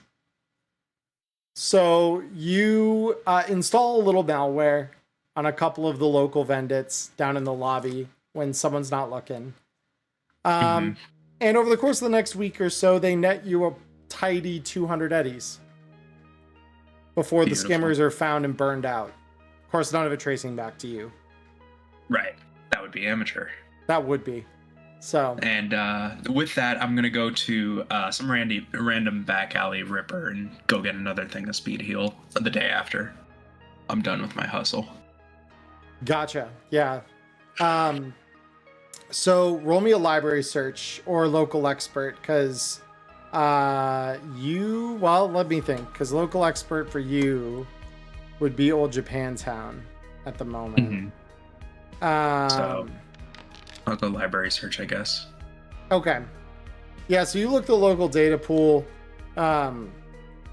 There is a small clinic owned by so Trauma Team is the high class corporation that does med work. The low class version is Ario Meat Wagon. I'll just go rest for a day. They do have a clinic right around the corner. They can suck my dick. I'm gonna go rest for the night while I wait for Sparks to get me back my suit. Gotcha. No love for Ario Meat Wagon, huh?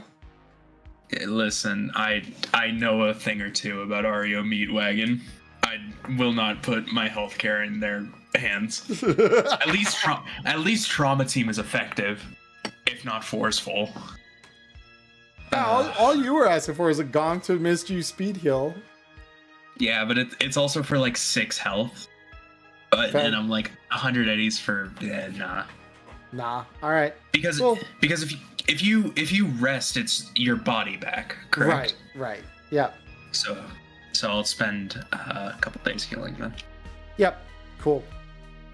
So Celsius and Rook, what are you guys doing with the time here? Because like I said, a week or two you got 2 weeks until the Atlantis is host to a night market. I'm gonna say that I'm gonna contact Pan and see if they're willing to hook me up with a week's worth of therapy, the intense therapy again. Yeah, and Pan reaches back out to you saying, yeah, I mean, you can get to where I am safely, then I can administer you the therapy. Sure. I'll do what I can. If I have to take a cab, I'll just take the cab. Okay. And yeah, I mean, you figured no one saw you coming here, so I will roll one thing here real quick.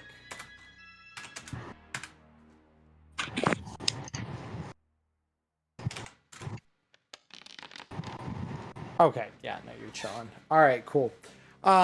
So you head out to Pan's clinic, and they kind of look at you as you enter the office, and they're kind of happy to see you. You can tell they kind of have a grin. Pan says to you, well, I mean, damn, after everything that's happened, it's good to see you again, Sal. Yeah, it's been a fucking minute. I've got stories, but now's not the time for that. Yeah, no. So let me set you up with some therapeutics and brain dance here. And I'll set up a room for you nearby the clinic here, so that way you can rest up and make sure this sinks in. So you would send her 1,000 eddies, and in turn, they'll set you up with the therapy you need. So go ahead and roll me 4d6.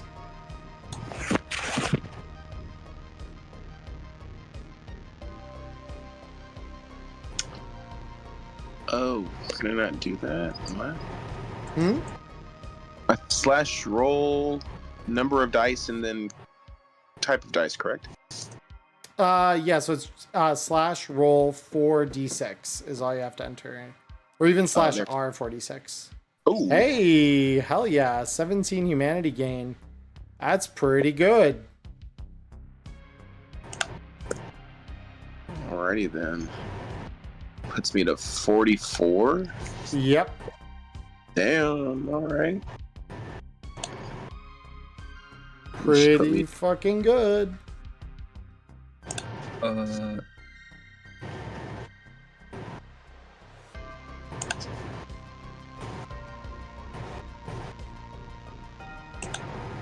Cool. Right. That 1 week now. Is that all we have? Is the 1 week with downtime? Well, so technically there's 2 weeks before the Atlantis is hosting this midnight market. So it's really down to how much of that time you want to spend recovering, how much of it you want to spend doing other things. Well, luckily, thanks to that surgery and speed heal, I'm full health. I'm good to go. I think I'll just hustle that final week. I'll head back to Dilly's and see if there's any work over there. Okay, because as of right now, I will mention this above table real quick. You don't have access to this midnight market. You just know that it's happening, which is a far cry from having entry. Okay.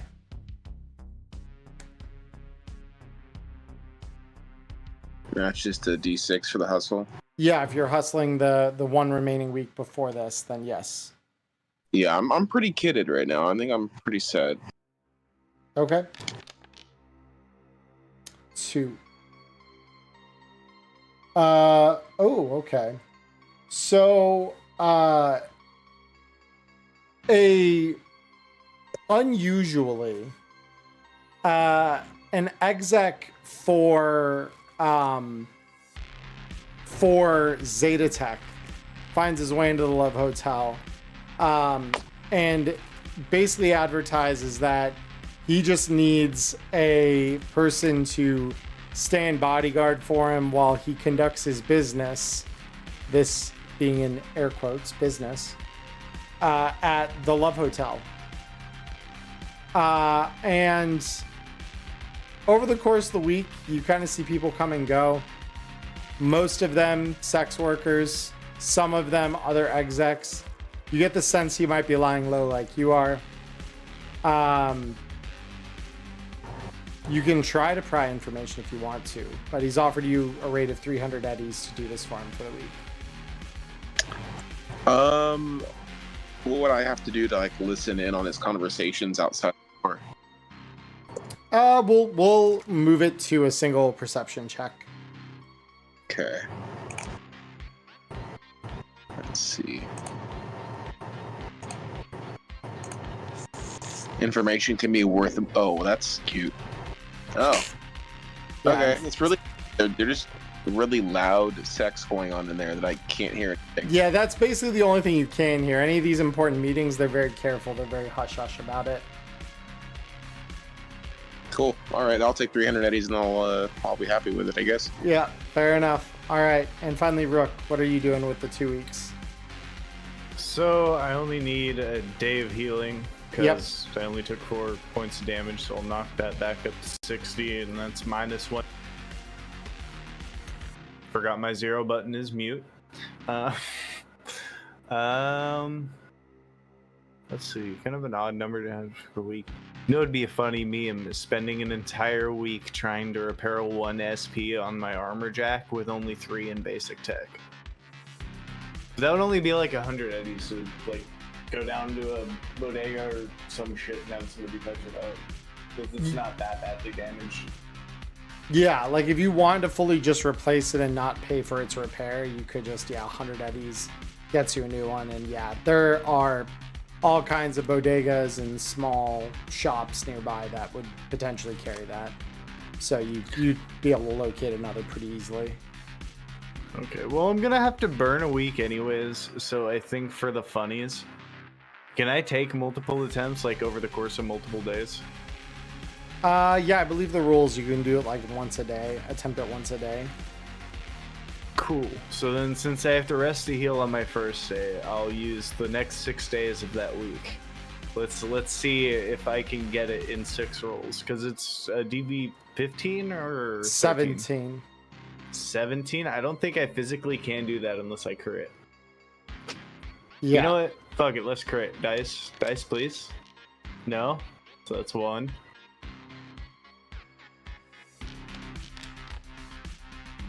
2.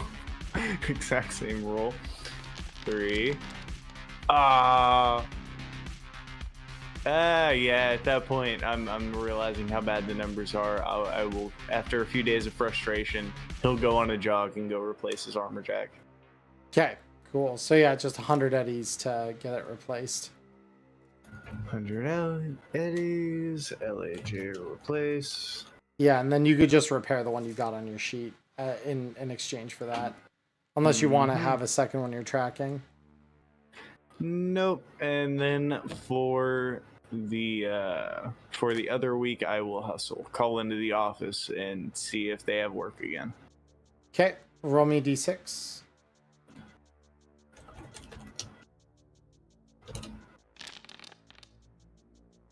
I think that's what I got the last time I hustled too.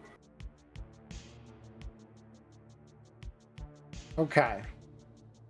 So actually, this one's really interesting. Because obviously you haven't really given up. Like, your office hasn't given up on making sure this is done right. And so they have kept an eye out for that purple car, right? So have you.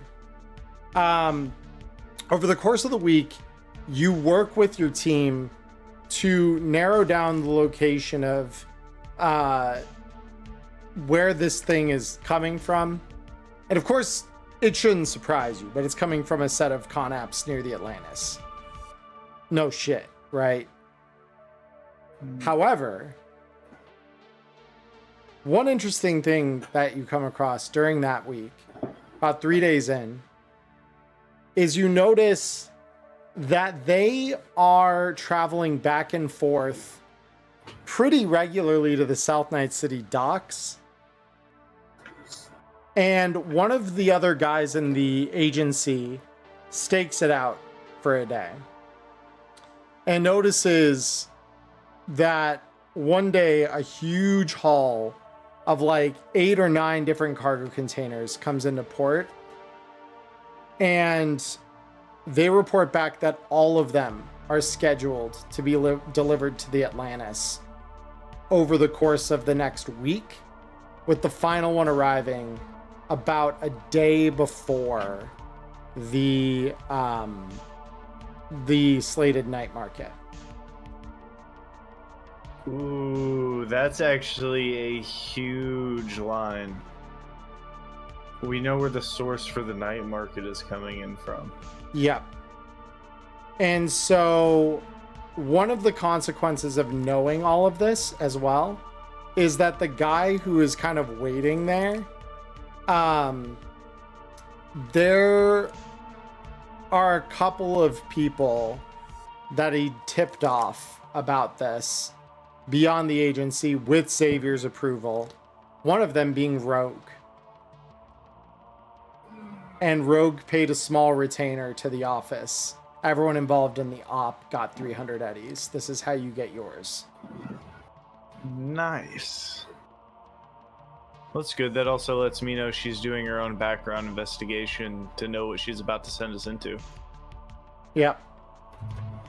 So you burn like 3 days on the armor jack, a week on this. So you're going to end up, by the end of the week, you're looking on about 3 days to the night market. 4 actually. 4 technically, yeah. I'm with. Sorry, Ghost. Go ahead. Oh no, go ahead. Get the stuff out of the way. I was just gonna ask, would I have enough time to get a chipware socket installed?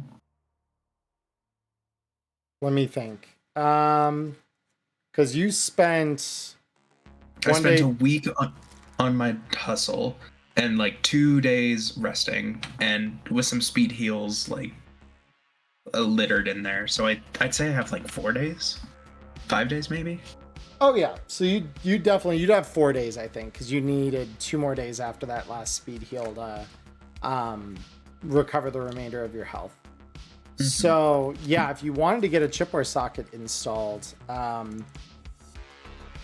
you've got I mean, kind of one clinic nearby that can do the work.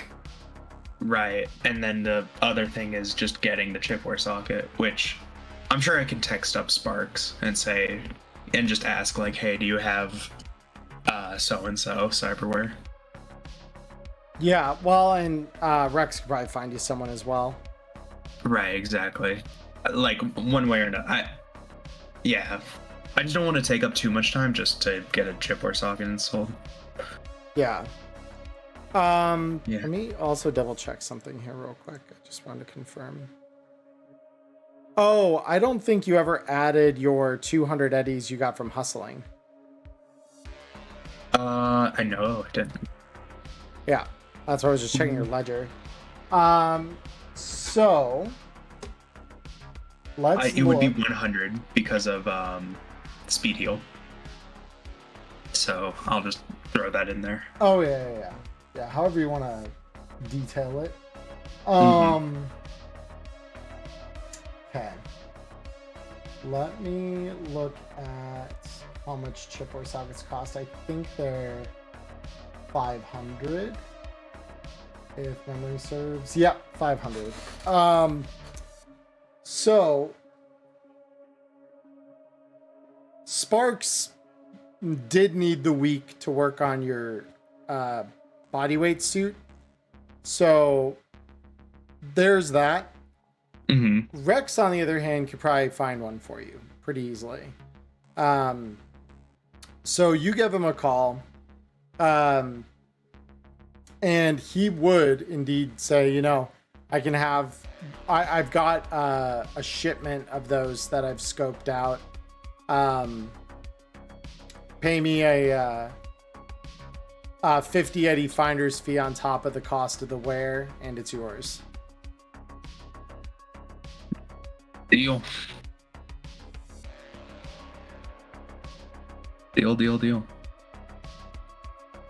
Yep. So 550 eddies, and then you can go ahead and get that installed over at the REO Meat Wagon Clinic. I can't go to Wakako. Wakako is on the other side of the combat zone, my dude. All right. REO Meat Wagon. Here I come. And there's a guy that just kind of meets you at the front. He's like, okay. And you can tell he's just tired as fuck as you walk in. Yeah, take a seat in the chair. We'll get you set up. All right, man. You don't need like what's the cyberpunk equivalent of like a Monster Energy? Oh no, don't worry, Choom. I got a can of Smash here that I'm gonna take to really get me in the mood, you know? And all right. And here we go. Yeah, and so he sedates you.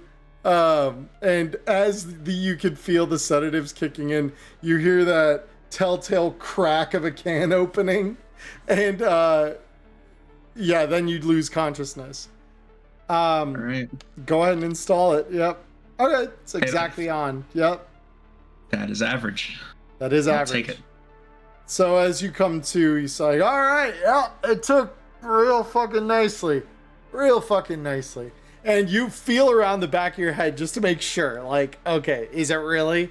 And it's surprisingly pretty nice job. Like, it's not gonna stick out like a sore thumb or anything. Yep. All right, appreciate it, Doc. Yeah, absolutely. All right, and then that's all. That's it. I'm good. Just need that there just in case you need to install a can editor. I'm not taking Black Lace again. It's not gonna happen. Fair. Might push yourself near cyberpsychosis, but nah. Just invest in Trauma Team. They'll always dose you with rapid detox, and you never have to worry about the humanity loss, right? I don't trust Trauma Team. I do. I like Trauma Team. Trauma Team's cool. All right, but I'm good. I'm ready. All right. So I still have a few days. I still had stuff I wanted to do. Yep. Oh, you know what?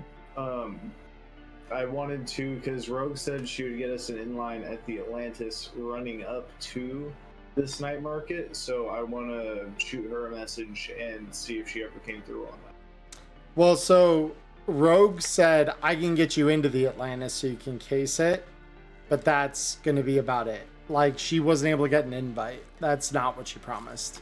Yeah, that's what I'm saying. I want to go there in advance while she's got my name on the list to get past the bouncer to try and bump shoulders with some people. Totally. All right. Just for the sake of keeping the gig contained, we'll probably do that next week, because next week is kind of setting up to be this. So it's probably going to work better, just so no one forgets any details or things, if we do that next week, if that's cool by you. Cool. I'll just notice like those last 3 days. So I'm sure we'll all go as a group at some point, but I'll do like a preamble where I go in a day early and just kind of scout things out. Yeah, no, totally. And I mean, that's kind of your prerogatives, Lawman. All right. Cool. So beyond that, because yeah, Cody did his thing. Nyla, you've pretty much done your thing to the most part. You've got a couple days left as well, depending on if you wanted to also scout it out with Rook next session. Oh, just one more thing I want to do. Sure. I want to text Recluse I lived. And she just says, "Good. Keep on living, kid." I lived, bitch. All right. So, anyone got anything else that we want to do this week? Or are we good to hold here and wait for next week when the real heist begins? I'm good. I am good. All right. Very cool. So let's talk IP then. So IP wise, as far as the gig goes, you guys pretty much cleared that shit pretty much completely. You guys got everything too. So I would say, honestly, group IP, we'll call it 80 Eddies. And I think for everyone involved in the overall gig here, honestly, we'll call it an additional 40 then for personal IP. Just because I feel like everyone pretty much contributed. Everyone was very on point about taking care of, you know, their particular sub-objectives and coming out alive. As Nyla said, I lived, bitch. So Nyla did a great job deep dive net running, knowing that he was below half health and black laced up. Hey, listen, I just want to say, I survived the tarot. You did. You've officially survived the tarot now. You made it all the way out of the gig. Congrats. Let's go, boys. We fucking did it. All right. So, but yeah, that's what we're looking at IP wise. So, all right. Well, YouTube, this is where the weekends for you guys. Again, quick reminder to everybody, we do have games on Start Playing on Wednesdays, Thursdays, and currently Fridays. We may look to change that if I'm still not getting anyone after this next week here. So please, if you want to join us, please go sign up. I would be very happy to have you at the table and show you the wonder of Cyberpunk through Tales of the Red. And also send in questions. You can either put them in comment below this video, our Wireheads video that is due to, well, that just came out. YouTube, you won't have ours for this week until after our interview with Jay. But yeah, comment on our videos, either me or Diamonds. DM us on Discord, email us at wireheadspod@googlegroups.com. All of these are great places to send us questions. If you want us to ask Jay Gray specifically about the Cyberpunk Edgerunners mission kit, we would love to include your questions if we can fit them against what else we have going on. But for you guys this week, that's going to be it. So I hope all of you have a wonderful morning, evening, or afternoon, wherever you are in the world. Stay healthy, stay safe, and until next time, peace.